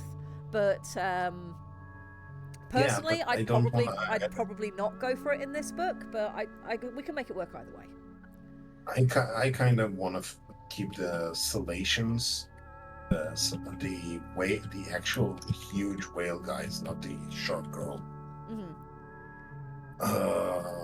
I want to keep the urban Salacians and the podlings away, because these are the weird people that when we use them, it should be a hammer. But again, this is technical stuff. Let's get our Tide Warden. What I told Chad before that is that what I'm thinking is that this guy, this lady, are going to be the face of what being a Titan pilot is. And since we are talking about mecha mermaids here, we need someone to present to us. We need that guy who's all about Titans. We need that person who will yammer about their Titan, their connection with them, will give us a window of what are prime Titans, the ones that have their own personality, etc., etc. So we need Titan McPilot. This is what I told I think a Cephalid could be really interesting. Make it a squid person. A Cephalid would be excellent, because they are, for very good reason, they can have fairly compact and interesting. I actually had a theory that Cephalids can literally wrap themselves around a core and interface directly with a Tam squirrel in a manner that species with more bones have a harder time to do. Mm-hmm. I just imagine Cephalid piloting the big Titan is a nice contrast, but I could see Laticol as well. Yeah, I'm leaning towards Laticol or Cephalid. But we'll do it. We'll do it as a vote. We'll see what you guys are feeling. So we'll set up a poll, because knowing the species will be important. What species is our Tide Warden? Yes. What species is Titan McPilot? We have Cephalid. We have young and bold Laticle to our old and wizened Laticle. 2 Laticles. I like the idea of 2 Laticles. Let a Cephalid be the curious. Be the curious thief character. All right, I'm about to start the poll. You guys have 2 minutes. Let me know who you think they should be. This is our Tide Warden character. They are not the Temple Guardian. This is not the person that Umi is directly mentoring. This is somebody who is one of our guards. They're kind of a policeman, but they have a mech.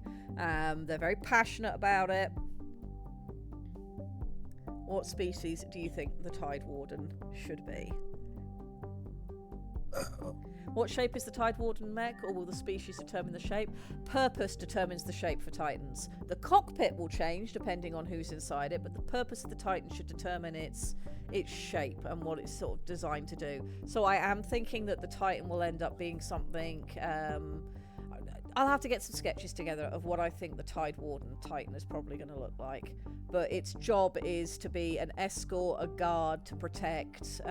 It's very much a sort of police force kind of thing. It's a scout mech, essentially. Yes. It has good sensors, good mobility, and just enough weaponry to tell anything short of a Leviathan to fuck off. Yep. Umi is not a part of a temple warden. Umi used to be a priest banker in a temple. Yeah, so where Umi's at now, Umi used to be a Tide Warden, no longer is. He now works for a bank, because libraries and banks are the same thing on this planet, and he is leading this expedition, and the bank has also sent one of its Titans with the expedition that Umi is directly mentoring. However, there is a Tide Warden that's also with them, so we've got 2 mech pilots. And it's the Tide Warden that we're currently looking at. Mo, I'm just going to say Benny is always Benny shaped. That's not entirely. Benny is always Benny shaped in comparison to the timetable where Benny was in that shape. All right, it looks like we're having another laticle, which I'm fine with. Yep, same here. Okay, so physical description, laticle. What gender? Yeah. We have. I mean, I imagined it as a dude, but that's me. I could go either way. I really don't mind. I really don't mind. Young male might be a good idea.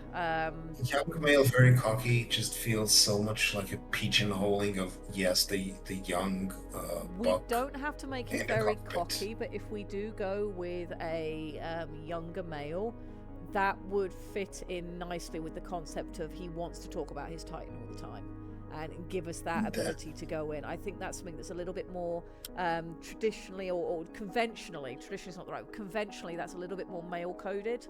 And the way that he'd have those conversations with other males, because for all we are writing an alien society and they can do things completely differently, we are delivering this story to humans. Our audience is human, and if we're going to use shorthand, which narratives inevitably use shorthand, that's a normal part of using the media type. Yes, making things not too complicated for ourselves might be wise. And the Temple Warden should be female then. I would be down for making the Temple Warden female so that we've got some diversity across our ways that we have people talk about things. Yep. I'm cool. Verathragna says younger pilots are given scouts as training before graduating to the later fighting force. Yeah, which could be why they were just so happy to, loan somebody out to an expedition. It's a younger pilot with a lighter mech. Yeah, I think that works quite well. That makes sense, because they would have to get used to it, and they're not giving a full-fledged prime Titan, because, well, you don't want to get used to another person in the seat when that person is the seat. Okay, cool. Okay, then we will do that. All right, their role in the story is escort to the expedition, helps deal with the threat when unveiled, possibly the character that dies, possibly Yeah. their mech is the one Umi and Jake I think the mech survives. I'm activate not all sure about the guy. at the crucial moment. Yeah. At the risk of male disposability, yes. And Yeah, does but we sound wouldn't right. be disposing of them because, well, it's a male, it doesn't matter. It would be because this is the This is character their role dying in the here Force. serves the purpose of our story, which is the way it should always be. It's Yes. why tropes like, oh, the black guy always dies first. No. Or the comedy relief always dies first. No. This character should be dying first because it serves the purpose of the story and the message that you want to deliver. Some movies do that right, and it just so happens that the guy who dies first in pursuit of what you're trying to do with your movie happens to be black, and that's fine. Other times it's, well, we've only added this character because we're trying to artificially meet diversity quotas and want to get rid of them so we don't, and that's when it's bad. So, Yes, thank you. young Anyhow. male Titan nerd. Let's Yep. see what else. Jake and his Titan pilot should, and this Titan pilot should be friends. They're both nerds, and it's an excuse to get to. Yes, and I think Jake and this Titan pilot would very much gel with each other because both have reason to be curious about the other. Same age or younger than Jake, that's going to be complicated because of the way that age is tracked between the two different species. Yeah, Laticals age differently, but they, you know what? Not entirely true. We did Laticals reach old age differently, but they Yes. do age too. They think in the same numbers, so that's fine. Actually, they could be the same. No, Jake's a little bit old. I feel like So, Jake but- might be slightly older. Yeah, I mean, this dude he's not completely green, but I can imagine him over 25. Right, let me take a look at what we wrote for Umi in terms of his background, because that will be helpful. Umi is 80, he's what, 87, 88. He is 78. He's had 15 78. great years. Yeah, he's 1 year older than Jappa. Much to her chagrin. Okay, so looking at what we wrote for Umi, we said that Umi graduated from school around 15, as is usual for Laticals. He took an apprenticeship with the library as a librarian and archivist, and later went on to become a Tide Warden.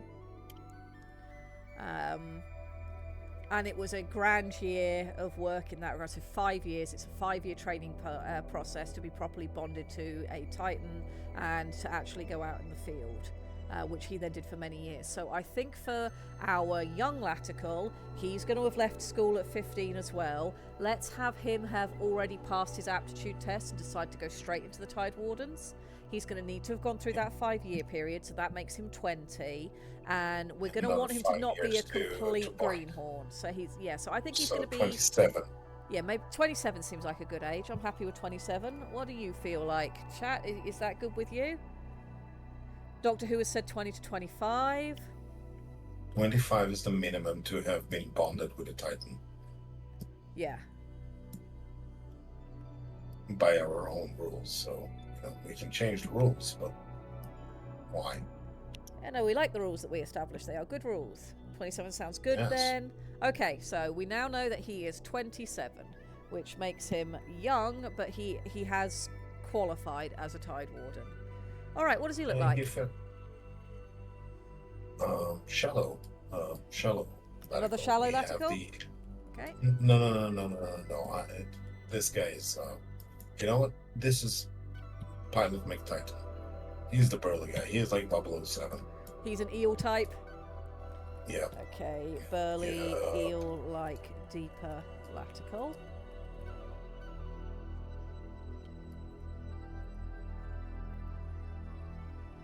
"27 means retirement age in anime." Well, it's a good thing we're not currently making an anime. That is true. We are not making an anime. Absolutely not. Shallow in swimming depth or shallow in mental depth. Neither. We've decided he's a deeper one now. What Yep. colour is he going to be? If we're going to have a nice thicker Latical, and I think this is a good idea because that'll, if we, when we do art for all of this, it will be nice to have them look different next to each other. Umi had a brownish golden tinge, right? And some Doctor Who is saying he feels like he has swirly blue patterns. So why don't we make his body overall a sort of that ruddy brownish yellow, but he has a paler underbelly with blue swirls. That's a natural part of his scale pattern. Okay, sure. We are not making Ava 01. Get out! What? Chat being silly. What? Okay, I see. so he has a brownish yellow deep coloured body, but his belly and under scales are a paler creamy yellow with blue swirled patterning. What colour eyes does he have? The radical has to be some sort of very pale hue. Not telling you what hue, but it has to be pale. Let's make them pale blue then, so that we're tying back into that highlight colour on his belly. Okay. Pale blue eyes match the tones on his belly. So the curtains match the drapes. Good. Absolutely. All right. Are there anything else about him that we want to really hone in on? Does he have any scars? Anything unique about his physical appearance? He is strong in a manner that most surely won't be. I think that even Jake, would be able to tell that this particular specimen has well-defined musculature that most surely don't present. I mean, you can tell. It's hard to tell that a ceratinoid is particularly well muscled. It can be big, but it's hard to tell if it's muscled. This laticle has biceps for days, all 4 of them. I'm just like, we need to be able to let the human feel at least a little bit like he understands what's going on. Okay, so he's a gym bro. We've decided he's a gym bro. I mean, okay, yes, possibly. He's also baby-faced, strong but untested. Okay, so he's got, he retains a slight pinkish edge to his head frill, indicative of youthfulness in the same way a human might be called baby-faced. There we go. We'll use colour to denote that. Alright, what does our dude smell like? Do Surely have piercings? Surely can absolutely have piercings. If we want to give him some unique piercings, we can. Yeah, I can do that. What kind of We know piercing how to does do he that. have? Let me bring up a picture of a laticle for anybody who doesn't know what they look like, so you can decide what he should have stuck a piece of metal through. Let's add an image. Okay, browse. That's not the right folder. Wrong slide. No, TOS. So far, I haven't shown anything I wasn't supposed to this week, so we're doing good. We've not had any stream mess ups, which is very, very nice, Good on you. especially after last week. Good on you to summon the spirit of Christmas past. Yes. Yeah, we'll bring up this one because I really like this picture, even though Tired German has done us some wonderful new things, and I do really badly need to update the compendium. I was hoping to do it over the weekend. Unfortunately, it just didn't happen. Aiden's not here today because he's at the funeral for the person we named Jake after. Things are occurring. But I haven't forgotten. It's just time is an enemy because there's never enough of it. Anyhow. This is what our laticles look like. They have 4 limbs. They can be thicker. I can show off our eel type because actually I should do that because that's the kind that we're writing about. So let me adjust this. brows. Where is the latical 007? Here we go. Here we go.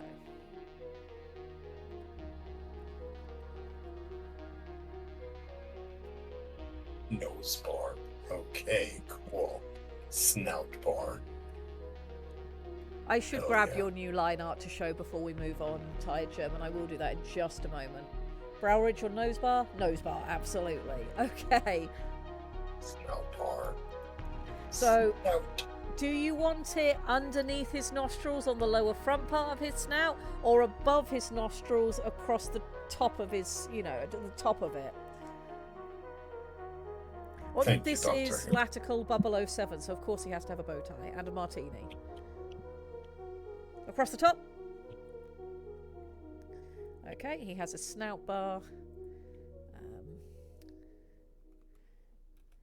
He has a snout bar piercing above his nostrils across the top of his snoot.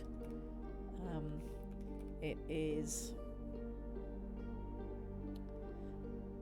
I'm thinking pale silver in colour to catch passing light. And the barbells on the end. I think it might. Do you know these finishes that some people do to metal to give them an iridescent oil slick finish? We could do that. Yes. Okay. I'm just thinking. Okay, maybe I'm reading too much into it. It's a lot of details that. It is metallic but finished in such a way that light passing over it ranges through the whole colour spectrum, depth dependent. Because of course the deeper you get, the more colours are washed out, so it will look different at different depths, which is, you know, a good thing to use for our setting that we're doing. Alright, before we move on, let me very quickly grab Tired German's excellent art that he has done. Yes, Further Tired German. exploring the laticals. I'll need to save this into the correct folder. I'm blaming you, Tired German. You're inspiring. Anodized. Thank you, Doctor Who. In here. There we go. You manage, Tired German. Be able to just turn this over and boop, it's too big. What a shock. Hell yeah. Let's make it a more reasonable size. So many limbs. Yes. So many. I really love that we now have, you know, the Vitruvian laticle where we can see the span of his Yes. different arms, and that they do in fact trace circles that are very, very nice. I love this. It's wonderful. Yes. And one of them has a belly. Belly, Yes. belly, belly, belly, belly. Encyclopedia Show. Encyclopedia Jolie. Yes. Very good. The Viltruvian merman. I love it. Yes. And you No, know, I like these are- Viltruvian better because it implies filter feeders. Which, you know, laticles aren't, but I still like it. Yes, they are not. Oh, it's fabulous. It is fabulous. It's amazing, actually. Yes, I like this Young, very, very clean much. smells. What do we got? Young, clean smells. Young, Okay, clean so we'll smells. come to that momentarily. So I did say I'd talk a little bit at some point about what the future looks like for Shoal. We know that we're going to be starting writing our book, and that's going to become a thing. I was talking about this a little bit last night as well for anyone who was here, so I'm sorry if I'm repeating myself. But for those who weren't, my plan in 2026 is to take less personal commissions, because there's a ton of things from this year I didn't get to do that I want to. I want to do some more studies and go back to school, and I want to really focus in on Shoal in 2026. I want to get all the work that we've done this year into a really nice, presentable piece that we can give to other people and be like, oh, you want to know about Shoal? Here's the compendium. It looks like a D&D supplement. You know, we've got those nice pages with texture and color behind them. The text is nicely presented. It's illustrated. And I obviously want to pull illustrations from everybody who's willing to add some from chat. I want us to have a nice section at the end that talks about all the different references we've put in there and why. You know, why is it called Tomb? Because it's wide Tom, but wider, so 2 O's. You know, all those little silly things that we decided to do need to be in there. I want to have a page at the end that calls out all of the people from chat who have been very influential in building all of this, and just make something that's really nice.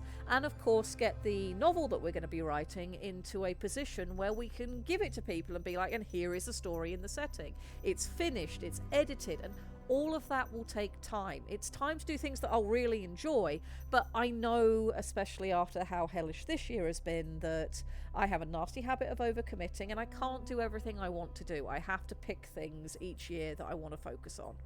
So next year I want to be the year of polishing up Shoal and continuing to do cool things with you guys. So all of the artwork that you guys have been doing and that anybody else would like to contribute, there is going to be a place for it to go where it will be used appropriately and part of our finished product. And it's gonna be cool. It is. Because remember, here in Diongs, we shitpost seriously. Yes. If you're gonna make a shitpost, you should put the effort in. We don't just write 166 pages where the only joke is, haha, this exists. Yes, we can do that, but we'll kind of end up with the, nope, even our war crime section is more dedicated than this, so nope, can't do. We have to take it seriously. Yep, very important. At any rate. Right, let's carry on detailing. So we were talking about scents. We want some nice young, fresh kelp. Eager scents. So fresh kelp. I don't know. It sounds right. I know rotten kelp ain't shit, but yeah, but that fresh kelp, when something's just washed up on the seashore and it's newly severed from the bottom, it's still alive, it's vibrant, it's green. I mean, fresh kelp smells of the color green, and we are talking about a relatively green character, so I think that's a good idea. We can't very well have him smell of lawn clippings. They don't have those on Shoal, but fresh kelp, absolutely. Yep. Fresh kelp and herby coral unguents. The stuff you use on the Titan to make sure that the bronze and Thames coral couplings are in good connection, and that the coral itself is well fed and maintained. After all, it's alive. You need to feed it. We could also give him a sort of slight sweet vanilla undertone, which is that sort of like childlike thing brought in, that sweetness that speaks of less experience, etc. Sure. But just make it a soft undertone. I don't want to go with rosemary and piney or rain simply because we've used those kind of scents on other characters. We've used those on Umi because those give that sort of comforting academic feel that we wanted him to have, and I want to try not to cross the wires too much because we are playing with multiple characters here, and keeping them distinct I think will serve us well. So let's give him a soft undertone of sweet vanilla. And I don't think we need to give him too much into his scent profile because, again, we're talking about somebody we want to come across as a bit less experienced, a bit less mature. So giving him a bit less in how we would describe him will help to reinforce that. Correct. Okay. Let's move on to his resonance. What do we want his resonance to feel like? I feel like he's going to have a reedy overtone or undertone of something. I'd like to bring that sort of reedy term into it, which is again looking at that sort of like less experienced. I think he has a very strong front. I mean, let's face it, he's not 16. He's not a teenager. He is 27. He has done some of the hardest training you can go through. So he's not. He shouldn't come across as the dude that's its first day in the stick. Mm-hmm. However, he could come across as he has a face of a short, clipped, very strong notes interspersed with silence that is covered by a lower, reedy background hum that fills in the gaps. So when he knows what he's doing, or his front is very strong, but it's also limited. Okay. He doesn't have a huge range of notes in his resonance. It comes across as clipped. Training does that to people, especially hyper specialist training. He doesn't have a whole range of sounds, I guess. Mm-hmm. It's like trying to play a harmony, but all you have is two tubas. You can do that, but it takes a whole lot more than a quartet of string instruments.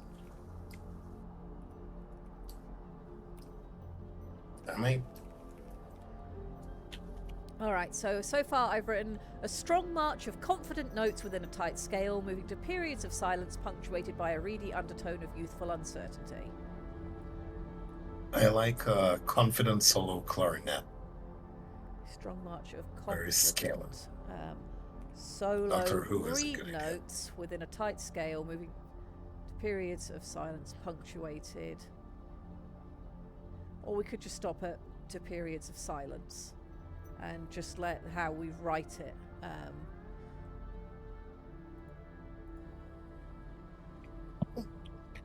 Okay. Very scalar and steppy. Yeah, okay, then we'll keep it simple. We'll keep it simple, and we will move on from there. We like having way too many words, don't we? It's almost like, there's an enjoyment of writing around here or something. Oh, heavens. Hey, baby. Don't you say so. Have you come to cause problems on purpose? Oh, Grandmama's in course. the middle of something. Yes, I am. Yes, no, you can't step on the keyboard to help. That would be, in fact, be the opposite of help. Did you come to tell chat hello? Is that why we are here? You saying hi to chat? Oh, your father's here as well. Hello, Pip. Oh, my God, now I've got to laugh. Ah, God, too much beagle. Too much beagle. Help. Get off me, you two. No. Why am I getting so many kisses, eh? What did you not do that you're already apologising for? Chat is redeeming all of the pets. That's the only reason you're getting away with this right now. You cannot merge with my throat. That is not how this works. Oh my goodness. Oh my goodness. Yeah, it's sure as hell trying. Too much beagle equals awoo! Is you an awoo? Yes. Oh, thank you. She says she's an awoo. Hello, TK. Welcome in. Doesn't take many beagles to be welcome. too much beagle in the wrong side. Yes, one beagle can be too much beagle. Correct. The Borg is strong. Oh my God, yes, especially with Anka. I don't know how she's so loud. Do not lick my keyboard. You are not Just a helping, nibble. baby. You are not helping. You must stop. Time to call for Aiden to find out what the heck they did. I can't. He's currently on a plane flying out to a funeral, so it's just me. It's just me and these little monsters.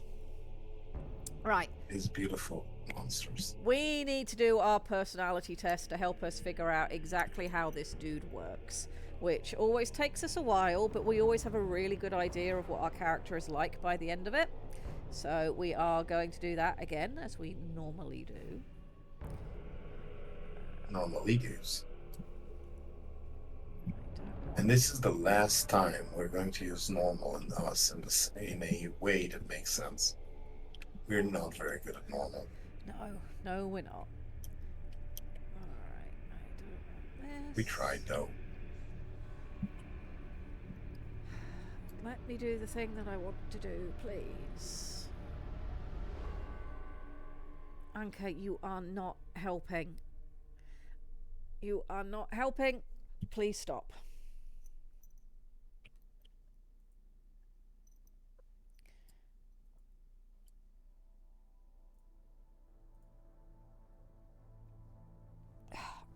Baby girl, get off of me. I'm trying to find the I'm button that waiting. will let me do this again, because it's trying to just give me the information from the last time we did Testing. it. Do surely have tattoos? Yes, Doctor Who. They do have tattoos, indeed. They are slightly different because tattoo deeper species or deeper cultures that live in lower layers of the benthic strata usually have tattoos that are mostly about heat signature, and they change. And so, because color washes out, they have to be more about reading the infrared spectrum. Also, they have tattoos that are psionically resonant in order to interfere with the resonance. Bioluminescent tattoos happen, but not when you're liable to get chopped. Yes, RT decorative, absolutely. Just think about it that they need to be more monochrome. They're not full color. Not I'm sorry. Not the way we usually do them these days. He has a tattoo. He can very well can have um ridge tattoo that you can get with a touch. The same way you get with your unit If when you're he, done if bonding. yeah, if he had a tattoo on his crest, that would be something you could feel from either side because the crest is relatively thin skin, and in shallow water it could have color to it. Yeah. Oh. How would you dye it? Well, That that's hurts why my I'm saying head. if it's the ridge, because the stretch of skin on their head crest, crest might be the Oh better yeah, word to no. use. It would be like our skin. Yeah, but this part of the body wears off really quickly and will not retain very well. Maybe that's part of the tattoo culture that they have for this. Is because it wears off over the I course of a couple of years, you get it redone to show that you're still part of that group. That is awesome. I would give it one more nitpicking and Mm-hmm. say that perhaps what they do is the um they inject some sort of a dye to the base where the skin is growing out of Mm-hmm. into it, and it dyes the fin, the crest for a while until the dye wears off, and then they need to put it again. It also colors the spines along the crest.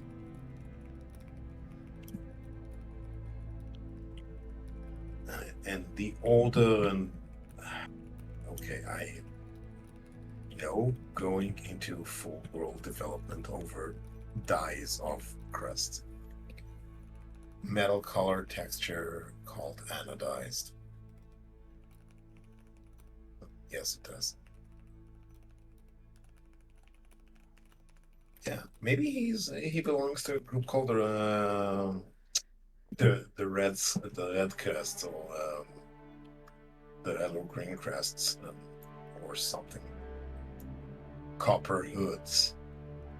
Something that Yeah, I is mean, very as we go through visible. figuring him out a bit more, we can make those decisions, and that will inform exactly what the tattoo looks like. That'll be very Yeah, cool. exactly. Right, let's get Yeah. through the personality test. Does he make new friends easily? I think yes. Uh, yes, but within a context. I think Like in general he's he quite outgoing and happy to try to make friends because that gives a good reason for him and Jake the human, because he's is that a outgoing. good is that a good place to use the word gregarious? Yes. Okay. Hey, I knew. It's a $5 word. It is. It is. You have a fantastic grasp of English. Thank you. Wow. Okay. Oh. Thank you. Does he have wide-ranging interests, and does he love to learn all about them? Um, I feel like he's more middle of the road. His interests are more sort of narrowly focused on things, you know, like he's really passionate about Titans and wants to know everything about them. He's maybe passionate about his work, his personal hobbies, and wants to know everything about those. But he's got like a spectrum of things he's interested in, and things outside of that he doesn't care as much. That's where I'm feeling. I think you're absolutely correct. I think he thinks he has a huge range of hobbies. Well, not exactly understanding why nobody agrees with him on that assessment. Like, of course, I like Titans and Titan motive and Titan motivators and Titan shapes and Titan history. And look, I love all these things. I even love Titan cooking. I And have now a Titan I favorite. And now I'm curious about machines from the humans, the Terran world, machines on Earth, and etc. Like, yes, that's a lot of interest, but they're all within a niche, sir. Exactly. All right, I think we're all on the same page with that.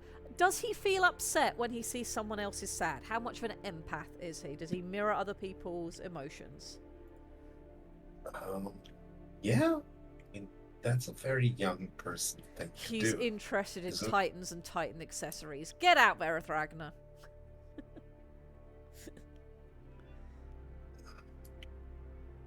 I mean, yeah, that's the young, vibrant dude. Yeah, so we think thing he's to pretty do. empathic? Yeah. Okay. And he's a Titan pilot. He has to be. That's fair. Does he always have a contingency plan? Hell no. Yeah, no, I think he's too young and not long enough in the tooth yet to have really... I think he does have the ability to make contingency plans, but he doesn't sort of make them ahead of time. He makes them on the fly. Yeah. And yes. Again, he's a Titan pilot, which means he's not incompetent by any stretch of any imagination. They won't give him a Titan otherwise, but I think he's more of a pantser than a planner. Yeah, chat seems to be agreeing with that. He is a pantser, not a planner, whereas we are very much planners in this stream. Is he confident about the future? I think he needs to be, so that as and when we kill him off, because I've got a feeling he is going to be our character that dies. That's going to make that hurt all the more. And of course, if you're putting things in books mean things. If you're putting a character in and they die, it should matter. And him being optimistic will go towards that. Yep. Is he cool, calm, and collected under pressure? Yes. Okay. That's the surprising bit. Yeah, I think he's pretty cool, calm, and collected under pressure until even though it's okay, this bad thing is happening, but we can get through this. Oh no, it's not working. That's when he cracks a bit. Is when they've been under pressure and they've been doing well, but it's still not enough. I think that's when he then gets a little bit. So I'm not going to go with, heartily agree at the fullest amount. I'm going to go with middle agree. Yeah, absolutely. Okay, let's just see that chat's on the same plan. Yeah, places lack of planning. Oh, there is a Corbin here. Hello, Corbin. Oh. Ed Gauss, I'm thinking Aiden when he makes monkey noises. Yes. When bad things happen, he goes, ooh, then starts sorting it out, and then when that doesn't work, that's when we get the ooh, ooh, ooh, and it's awful. Sarah is yelling at me in the background for making dumb noises. She's also trying to throttle her daughter, so everything's normal. Everything is fine. All right, at parties, does he stick with people he knows, or does he go and make new friends? Gregarious. Just goes off and makes new friends. Yes. Does he? And makes his old friends talk with his new friends. Yes. Which can be awkward. He's the sort of extrovert that adopts introverts and makes them be friends with each other. Yes. And everybody benefits from this, despite not wanting to. Again, yes. All right. Does he feel that it's best to finish one piece of work before starting the next? I feel like no. I feel like he just follows where his interest in the current moment takes him. Panzer. Pants. Does he see meaning in the little things around him? I think on that one he Meaning? What? does. It might not be something he engages with overall, but I think to a degree he does find meaning in the little things. I think he's the kind of person that will enjoy just, yeah, okay, I've got to polish this on the Titan, and most people find this really boring and dull work, but I find value in it. Yeah. Yeah. Yeah.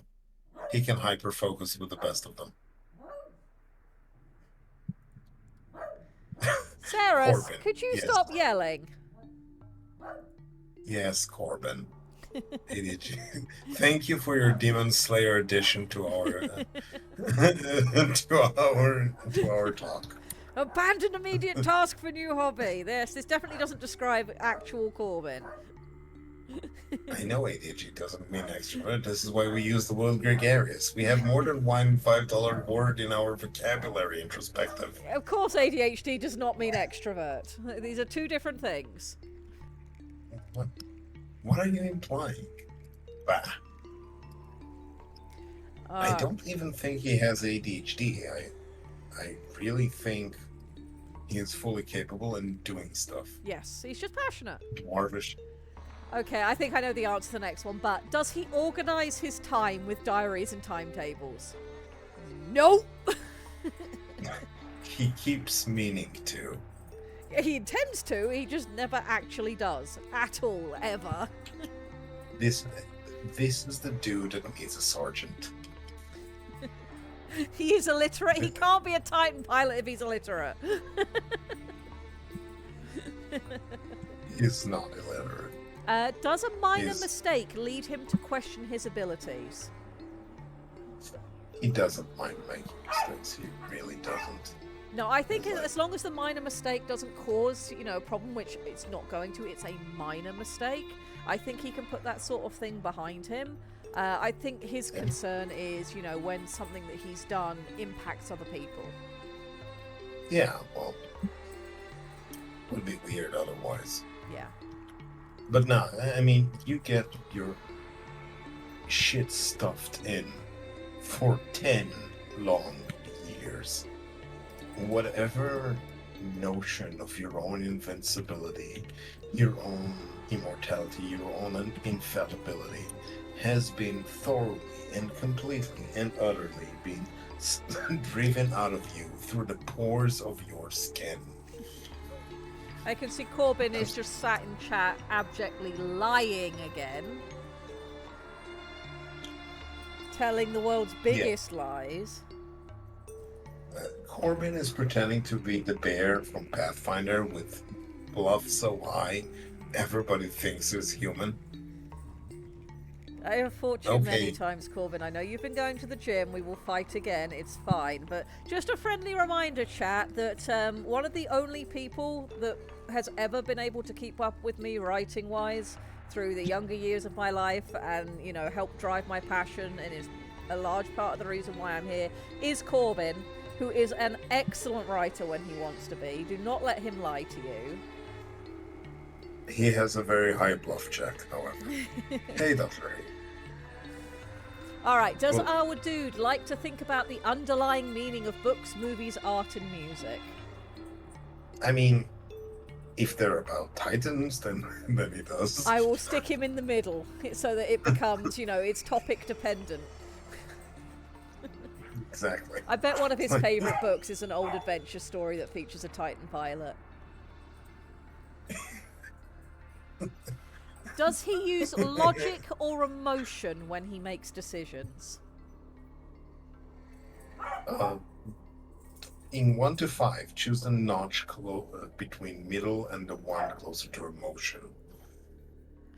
Okay.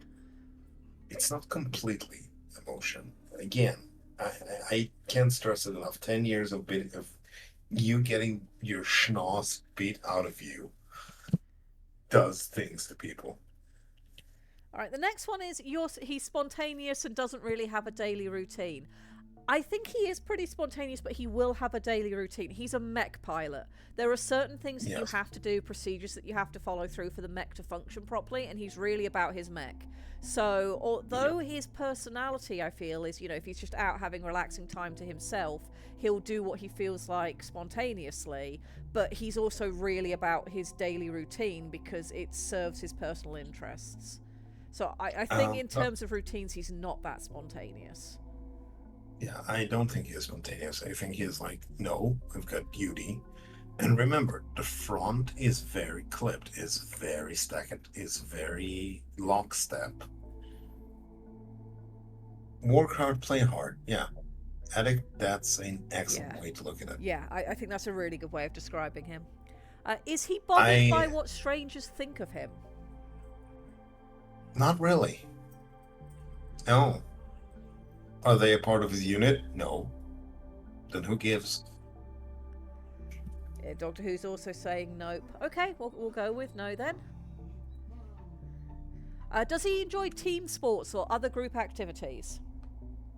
Yes. Yeah, I think he does. He has the advantage of being big. Yes, that's very true. That's very, very true. He is, in fact, a gym bro.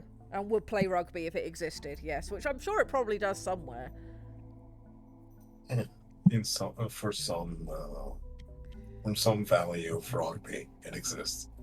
And in that SRW value, Addict he is exists. suggesting he's really into Titan sports. What we need to do is make sure that when we set up our book and bits and we have them in, just doing their slice of life things that will happen, he needs to have a poster in his locker for the two Titans we talked about in our one war that wasn't like a war of aggression, but was a war of sportsmanship between the two Titans and the two cities. He should have a poster dedicated to that, so that we get to bring that element into the story. I think that would be really interesting. Yep. So we know he's really into Titan sports. Okay, let's carry on. Does he enjoy books, games, and movies where the ending is ambiguous? I don't think so. I think he likes things to have a clear No. goodie and baddie.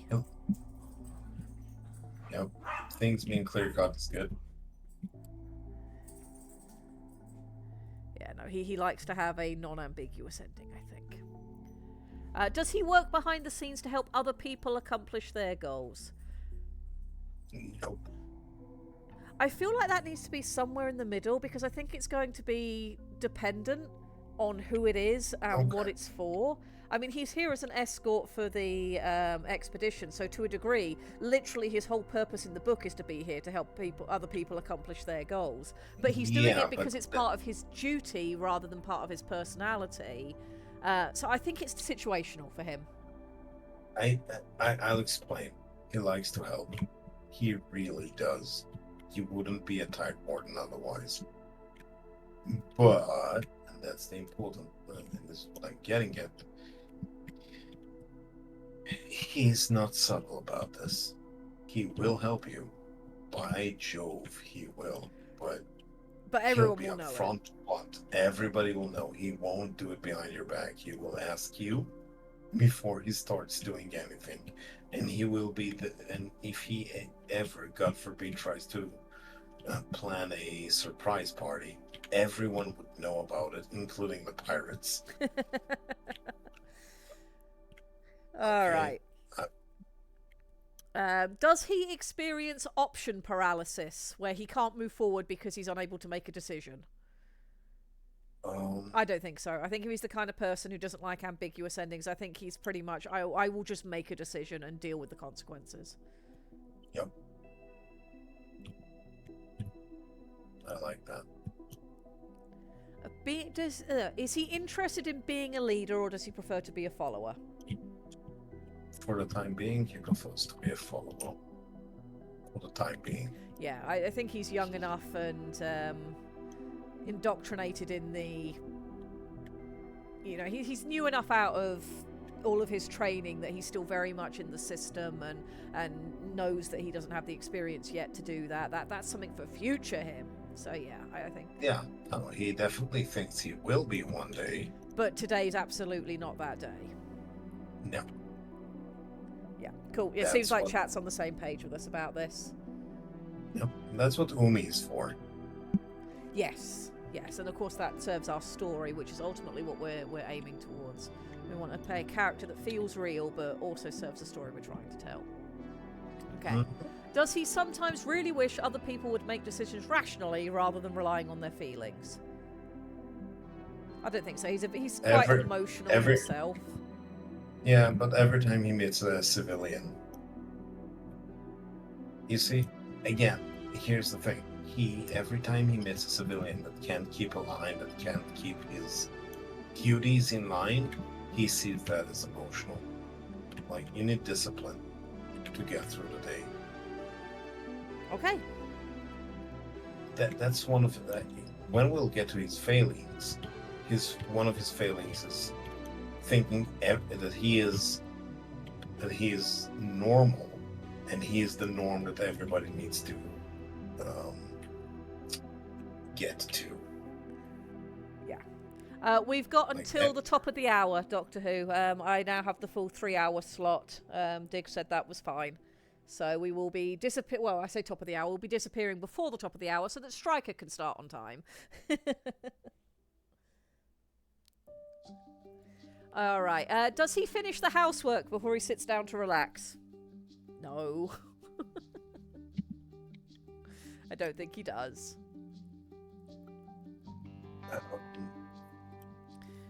Does he enjoy a good debate? Is it about Titans? I was about to say I think that's situational. We'll put him in the middle. Does he like to blend in and prefer not to draw attention to himself? How do you do that? Yeah, I don't think that applies to him. I think he's just is who he is and just is in the world. Oh, we seem to be writing an extrovert here, and that's fine. We need to have at least some of those. I might not be one myself, but we need some. I'll be the extrovert for you. Excellent. Is he moody? Is he? I don't think Yes. he's. You think he's moody? I am absolutely thinking he's moody. I just think that he can do the thing where you sack and nut up and just get to do the work. He'll be grumbling and moody about it the entire day, but job will get done. He's not a ray of sunshine. That's the thing I'm trying to get across. He can be when he's happy, when things are going well, when there's free time. But I feel like he won't do things like sulk. I don't think he's the kind of person to sulk or have wild mood swings. But yeah, you're probably right. I mean, he's a young pilot in charge of a fuck-off huge Titan. And he's stuck out here in the boonies doing a expedition run as an escort where he's not expecting anything exciting to happen with boring stay-at-home library people. And the only other Titan pilot's a bloody temple. Yeah, okay, he's a bit moody. yep, you've got it. Does he get impatient with people who aren't working efficiently? Yes. He's willing to explain, absolutely. But Fair. again, Does he leave things until the last minute? I don't think he does. I think he can be a little bit, scatterbrained, but that comes from his youth rather than a deliberate choice. I think because he's come through his training, etc., he probably doesn't leave things till the last minute. Not important things, anyway. I mean, he might not bother washing the dishes until he needs one. But, stuff like anything to do with his Titan, he's going to make sure that gets done on time. Yep. Maintenance that gets on time. Here's the wording. Maintenance gets done and it's first priority. Be it maintenance of body, mind, or Titan. Yeah. Need to put the gym hours. Need to put a workload down. Need to oil the Titan. Need to feed the bronze coral. All of that gets done. Weapons gets checked. Everything gets triple checked. Everything's fine. Uniform gets pressed because it's Friday and there's a muster coming. But you ask him when's the last time he sat down to read a book that's not a combat manual. I was at a party at that one time. I finished school 10 years ago. Alright. Does he wonder if there's an afterlife? Uh,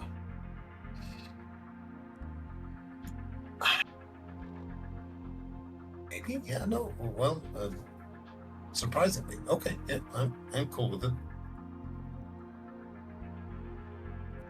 I think that's perfectly reasonable for him to be that way. I mean, if you've mentally bonded with a giant fuck-off machine that was awakened by clever use of coral and has its own personality, then the world and the universe, and especially now he's met a human as well, the universe is stranger than he could possibly have imagined. So, yeah, he probably would be curious about that. It is kind of cool. Does he find it easy to see things from other people's perspectives, even when their lives are very different to his? I don't know. I mean, the easy way is to say yes, but not really. I feel like we might need to go middle of the road with that.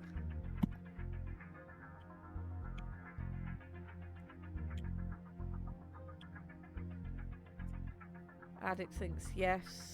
Doctor's saying it's hard. He can, but it's hard.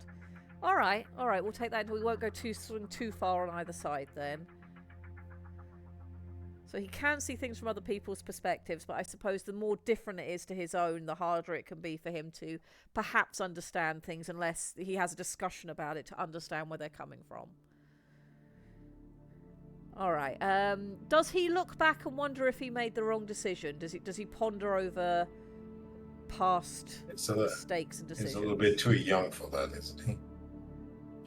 Yeah. I don't think he does do that too often, does he?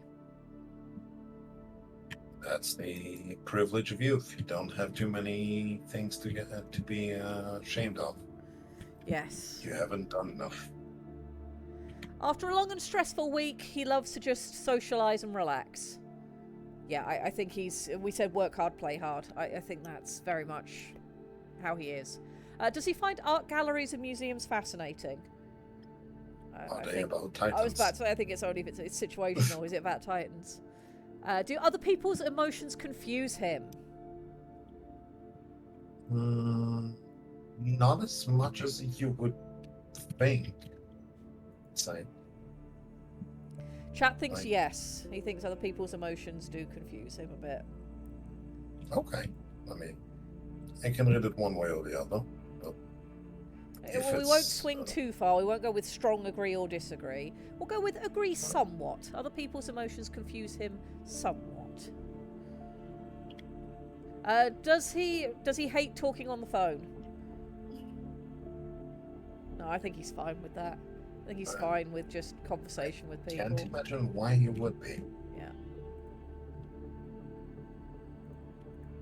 Though he will tell you that this conversation should have been an email.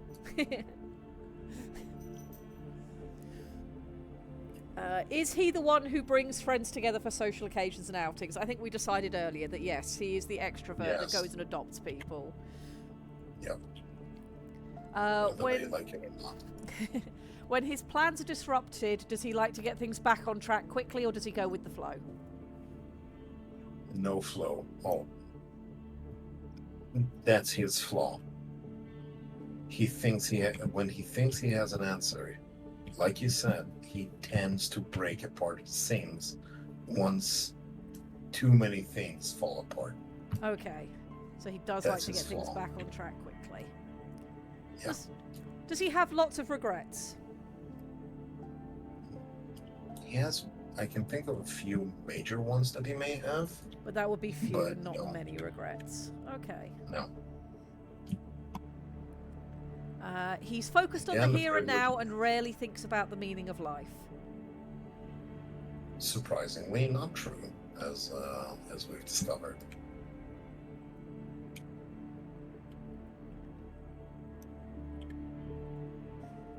Alright, what's next? Does he try to spare other people's feelings?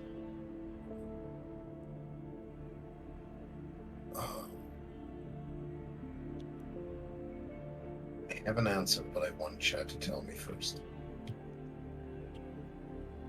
He tries but fails.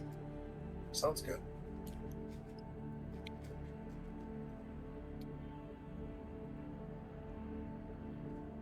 So what I'm going to do for that one then is I'm going to put him in the middle, because it's not strongly one way or the other. Because if he tries, and in some cases that's all you need is to just try to spare somebody's feelings, and that does good enough. But in cases where you try and you fail, so I'm just going to put him in the middle of that one. Does he have spurts of energy where he gets tons done but finds it hard to apply consistent effort? No, I think he's perfectly capable of being consistent with his effort. It's just, is this thing about Titans to the point where he wants to put in the effort? When other people praise him, does he become nervous about disappointing them?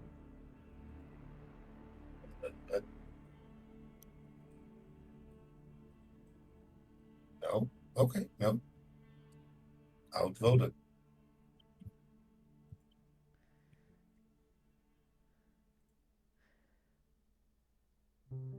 I think if he's come up through a sort of military training kind of system, it would make sense for him not to be worried about it, because, yeah, that sometimes happens.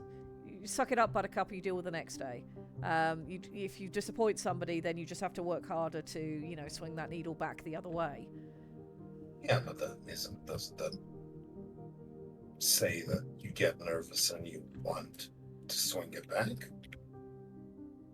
I don't think it makes him nervous, because so the whole thing there would be, oh, you've said something good about me, now I'm really worried about fucking up. I think he's more in the case of, you've said something really good about me, if I fuck up, I will rectify it by doing better next time. I don't think it makes him nervous. Okay, cool. I understand that. Yeah, no. Alright. Explain. Talk it out. Yeah. Okay. Can he read other people's emotions easily? Relatively. He's ellastical. He's gregarious. He adopts people. Yeah, no, he can. Pretty good at the old empathy then. Okay. Does he often feel stressed and overwhelmed? No. No, I don't think he feels particularly stressed and overwhelmed. He will do by the end of the book, but... If he survives. Does he like to take things step by step?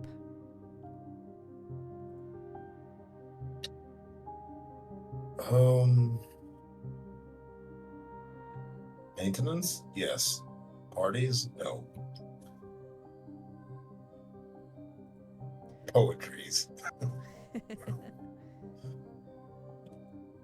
I think me and Doctor Who are really of the same mind about this guy.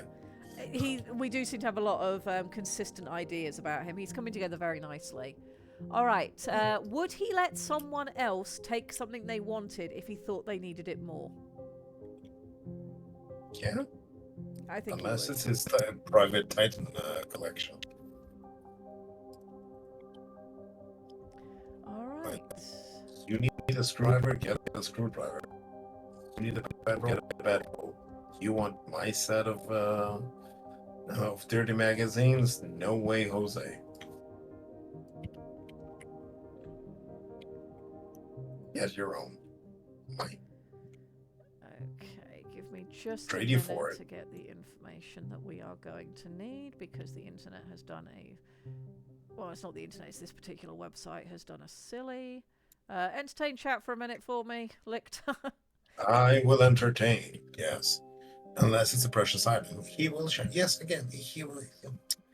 You want a screwdriver, get a screwdriver. You need a gun, I get you a gun. Need a car, you do not get a song. I will not do a dance. I can do a few prayers in a few incomprehensible Aramaic languages if you want. It might summon a demon if you really want me to. Though I will need to get the book, the candle, and the bell. I do have candles here somewhere. One moment, let's see. Let me look for my total cabinet. Okay, I think I'm where I need to be. Oh, really? Okay, but we were just about to summon a demon. I was just going through my demon summoning cabinet. Please do not summon demons live on stream, will probably be banned. I'm not worried about the demon, I'm just worried about Twitch. Okay. Fine. Okay. No, it doesn't have to be eldritch. We can have it very young. I'll have you know all salamanders are less than 6,666 years old. They're very fresh and immune to fire. I do have a cedar tree log somewhere. We can get it done. All right, so Do you want a pizza? we have come out with a ESFJ personality type, a console, caring, social, community-minded people eager to help, which I think fits in with him pretty well. Life is sweetest shared with others, a bedrock of communities, opening homes and hearts to friends, loved ones and neighbours, acting protective. They're not saints and they don't like everyone, but are much more likely to form close bonds with people who share their same values and opinions. Regardless of other people's beliefs, they still strongly believe in the power of hospitality and good manners, or in the case of our character, duty, and tend to feel a sense of duty to those around them. I should have just kept reading. Generous and reliable, they often take it upon themselves in ways both large and small to hold their families and communities together.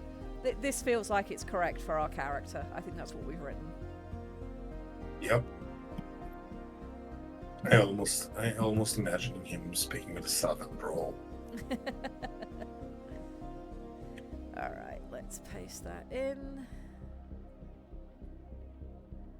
Okay, let me grab a little bit more information off of here. He's an altruist. That's a good word for what we're going to be writing with him, yes. Take seriously their responsibility to give back, serve others, do the right thing. I believe there is a clear, and they think there is a clear right thing to do in nearly every situation, which will be part of his misbelief in life, because sometimes there isn't. That will come up in the book.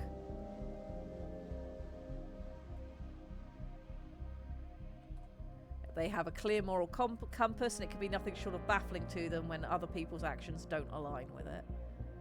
Yeah, I think we've written a character here we can do some interesting things with. Alright, that's that information in. Yep. Alright, so knowing what we know about him now, and that he's quite a gregarious, warm, open person, what do we want his posture to be like? How does he present in the world? How does he stand? Etc., etc. Clean lines, creased ridges. Doctor Who is saying strong, tall, fills the room. So yeah, I think he has broad stances he likes to take. Posture. Remember how Aiden described the sort of special unit people? That you have two types. The type you know who are special unit people, and the types who you would never guess until you sit down and talk to them. Yep. He is the first type. Okay. Okay. Broad stances. He's fills the space. Projects his physical presence. He is Vertigan. quite tactile. Vertigma.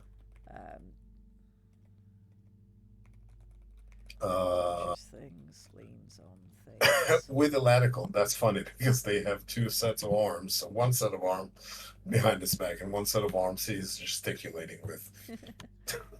That's a fun thought. I really like that for his character though.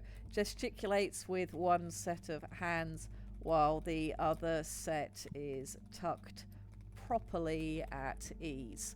Which gives you, he's gregarious and outgoing and gestures with his hands, but he's also really about his duty with his other set of hands. And that sort of more military bearing, which we can do with these characters because they're alien and weird. What's the Riker maneuver? Let's look what's going on. For those of us who are stupid. I presume we're speaking of Riker from Star Trek. I will let Doctor Who go into which specific Rikerism we're looking at.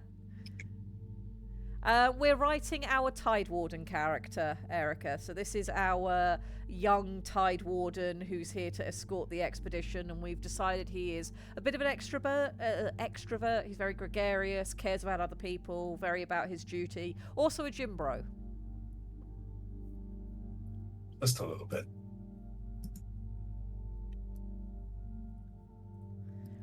So distinctive skills and abilities, Titan pilot, and we're going to come back to that in a minute, or possibly, I think actually, you know what, next week we're going to open with working out his Titan. That is the very first thing we will do next week, is detail his Titan. We will name it, we will think about what its purpose is and what it therefore looks like, its personality, because it is a awakened paragon. It's a proper Titan paragon that he has. So next week we will start with detailing the Titan.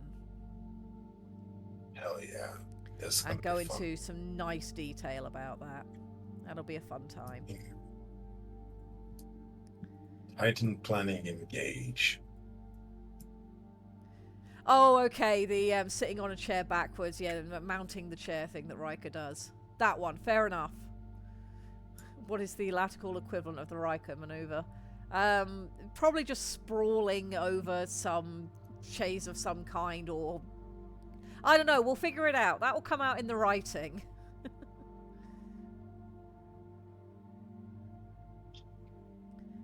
The tail will get in the way of, what was the question? Can laticals... Okay, yeah. Okay. I think that, yeah, that's something that will definitely come out in the writing.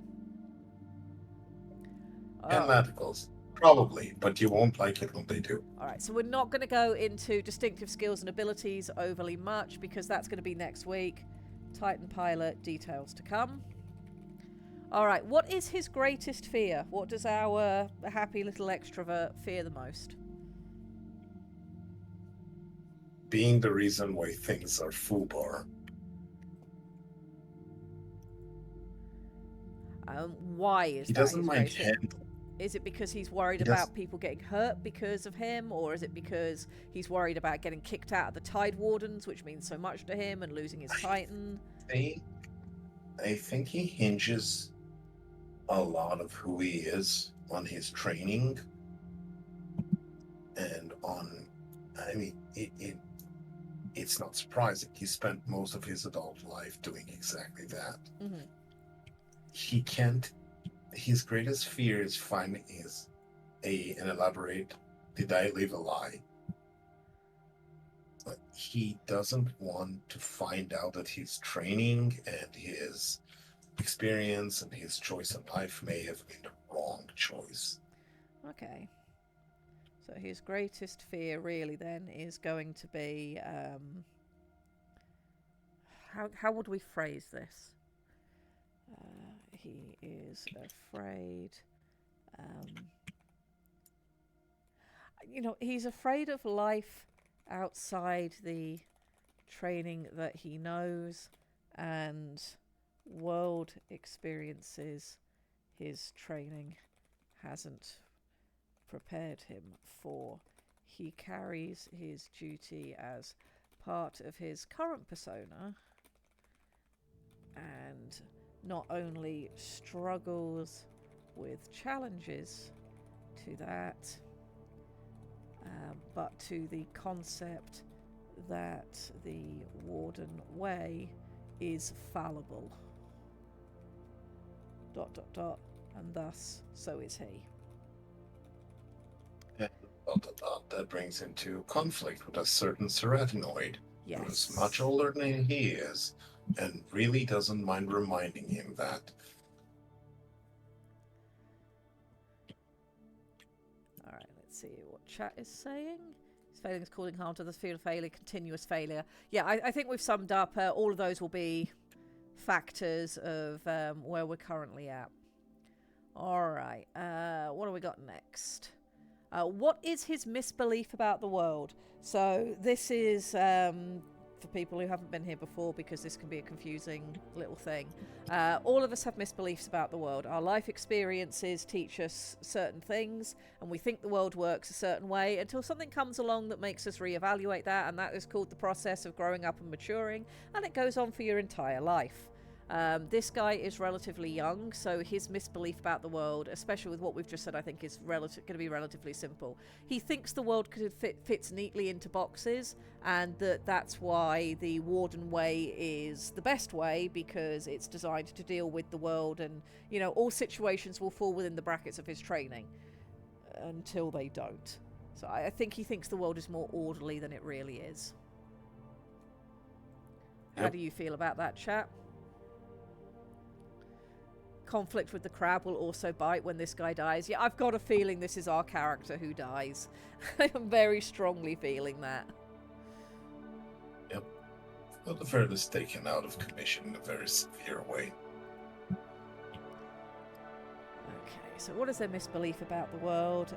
He is young enough to still think the world fits into nice, neat boxes, and there is a training manual to handle everything.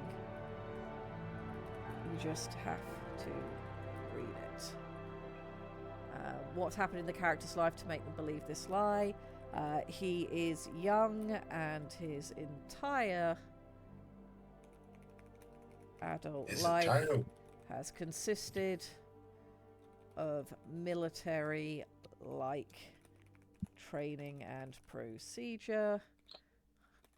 Do we have a city or a place where he's from? I mean, we are just two very militaristically minded radicals. I mean, we're using military here because we're talking about his level of training, but the Tide Wardens aren't truly a military. They're more like a police force. But I understand, but we created two radicals, which will impact the first three, though. And the two radicals we've created are people. One of them is the equivalent of an old general, and the other one is the equivalent of a ace pilot. Yeah. So that's for later, but just a footnote. We might need to figure out where they're from, because they sound like they're from the same culture. Okay. And that might be an interesting bonding point just later on in the book, just as a side note. Oh, right, we're from the same place. Generally, it's like, you know, we are setting up to really unleash some feels when we kill this guy. I have it boiling in my belly that maybe we don't have to kill him, but we do need to put him on make a huge bad transformation, like turning him into a civilian in a manner that cannot be fixed. Like, yeah, well, we do have options beyond. And that's the sort of thing I think will come up as we sort of figure out the story and as we write it. I feel like that might be a little bit in flux. Once we do the bullet pointing, we'll have a little bit more of an idea where we want to go with it. And then once the actual prose happens, sometimes as you're writing something, you're like, no, this is too much, or no, this is not enough. So yeah, we'll have to see how that goes. SRW Addict is suggesting that his Titan might die and he survives but feels the trauma of losing his bonded paragons, and that could be a way that we go with it. Yes. I'm actually okay. No, that's it. We have stuff to do. We will discuss this. I think this is very much going to be something that we need to dive into the story proper to make that decision as we go along. Yeah. But I do think we need to be very open to the idea that something traumatic is coming along with this character. Oh yeah, this guy We're going to is all confront feels. He's our pincushion. Yeah. We're going to do some voodoo with this guy. Yeah, and we need that to happen to have the message and impact that we want the audience to receive from our story, which is what he's here for. Yes. And he's going to do a wonderful job of it. All right, what does he most often criticise others for?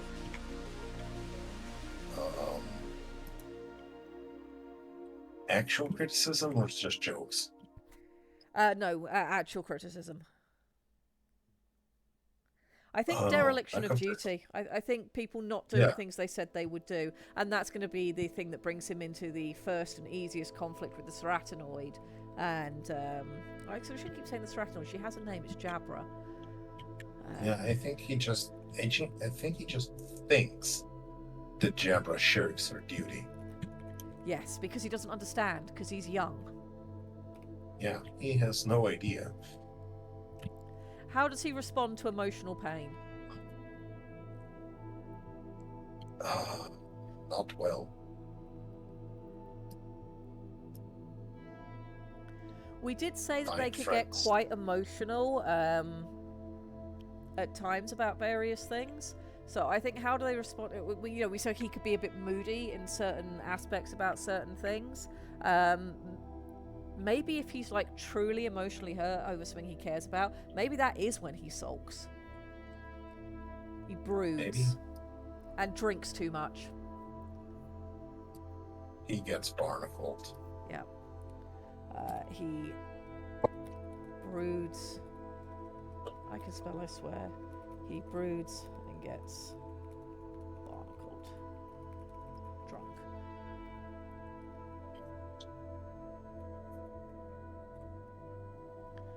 Top 3 things he values most in life.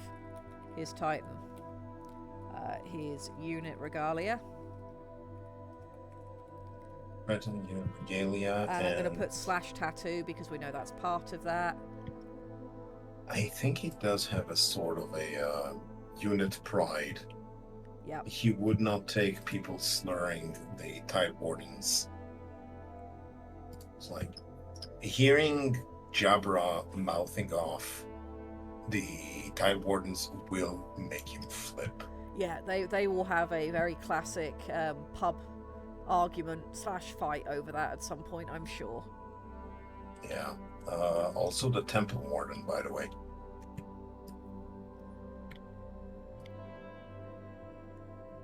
Okay, so we know that That's the future. his 2 things are his Titan, his unit regalia / tattoo. What's the 3rd thing he values most in life? What is most important to him?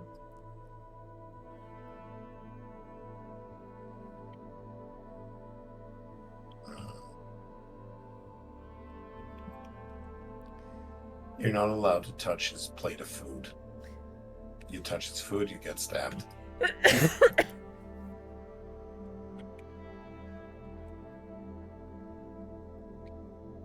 I actually would be very much down for him being a foodie. Hmm?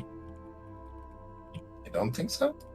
No, I'd love the idea of him that being his 3rd thing.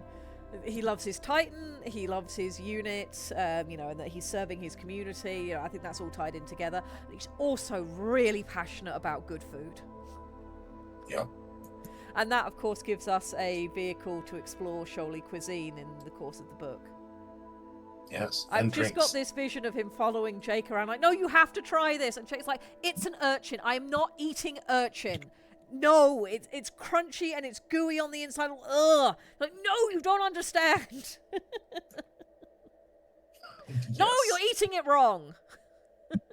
No, you're eating it wrong. What is wrong with your teeth? Why don't you have mandibles? Where are your mandibles, man? How much of Sholi Slip her cuisine up. is still wiggling? Some of it, Wilf. Some of it. Some of it. The We will parts. try The not to parts. rip off Galaxy Quest too much. Is there an object he can't bear to part with, and why?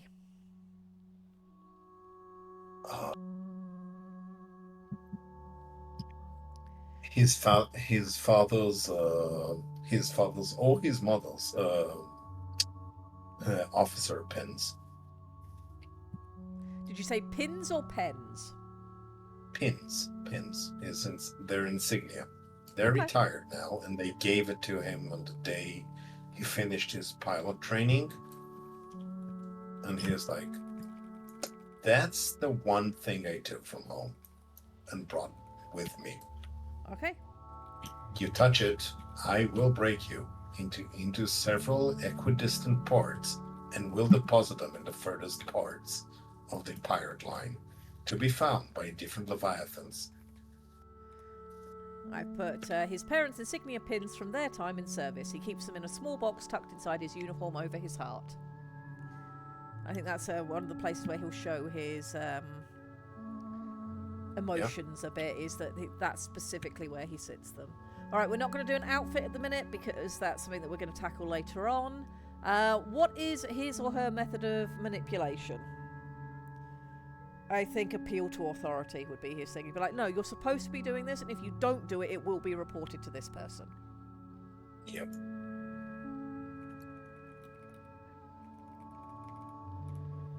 I think he's very simple in that regard. Yep. Okay, I think that's the majority of everything we, one, have time to get through today, and two, is really all we needed to hit at the moment, because I think character goals we would be best looking at after we detail the Titan, and we're doing that next week. So at 5 minutes to the top of the hour, it is time for us to get out of here so that Stryker can come and entertain you all with his chaos and nonsense and wonderfulness. And yeah, I hope you guys will all have a good weekend. Thank you for joining me once again for Chaos on Shoal and listening to me and Lictor go on about the things we care about and other topics as well. Thank you very much for moving with us.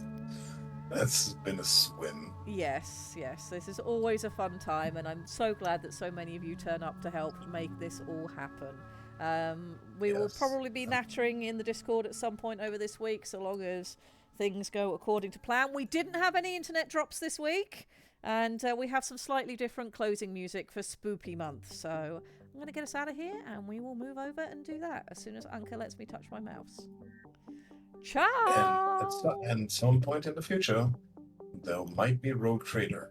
There might. We do have recordings. Ciao for now, folks. Ciao.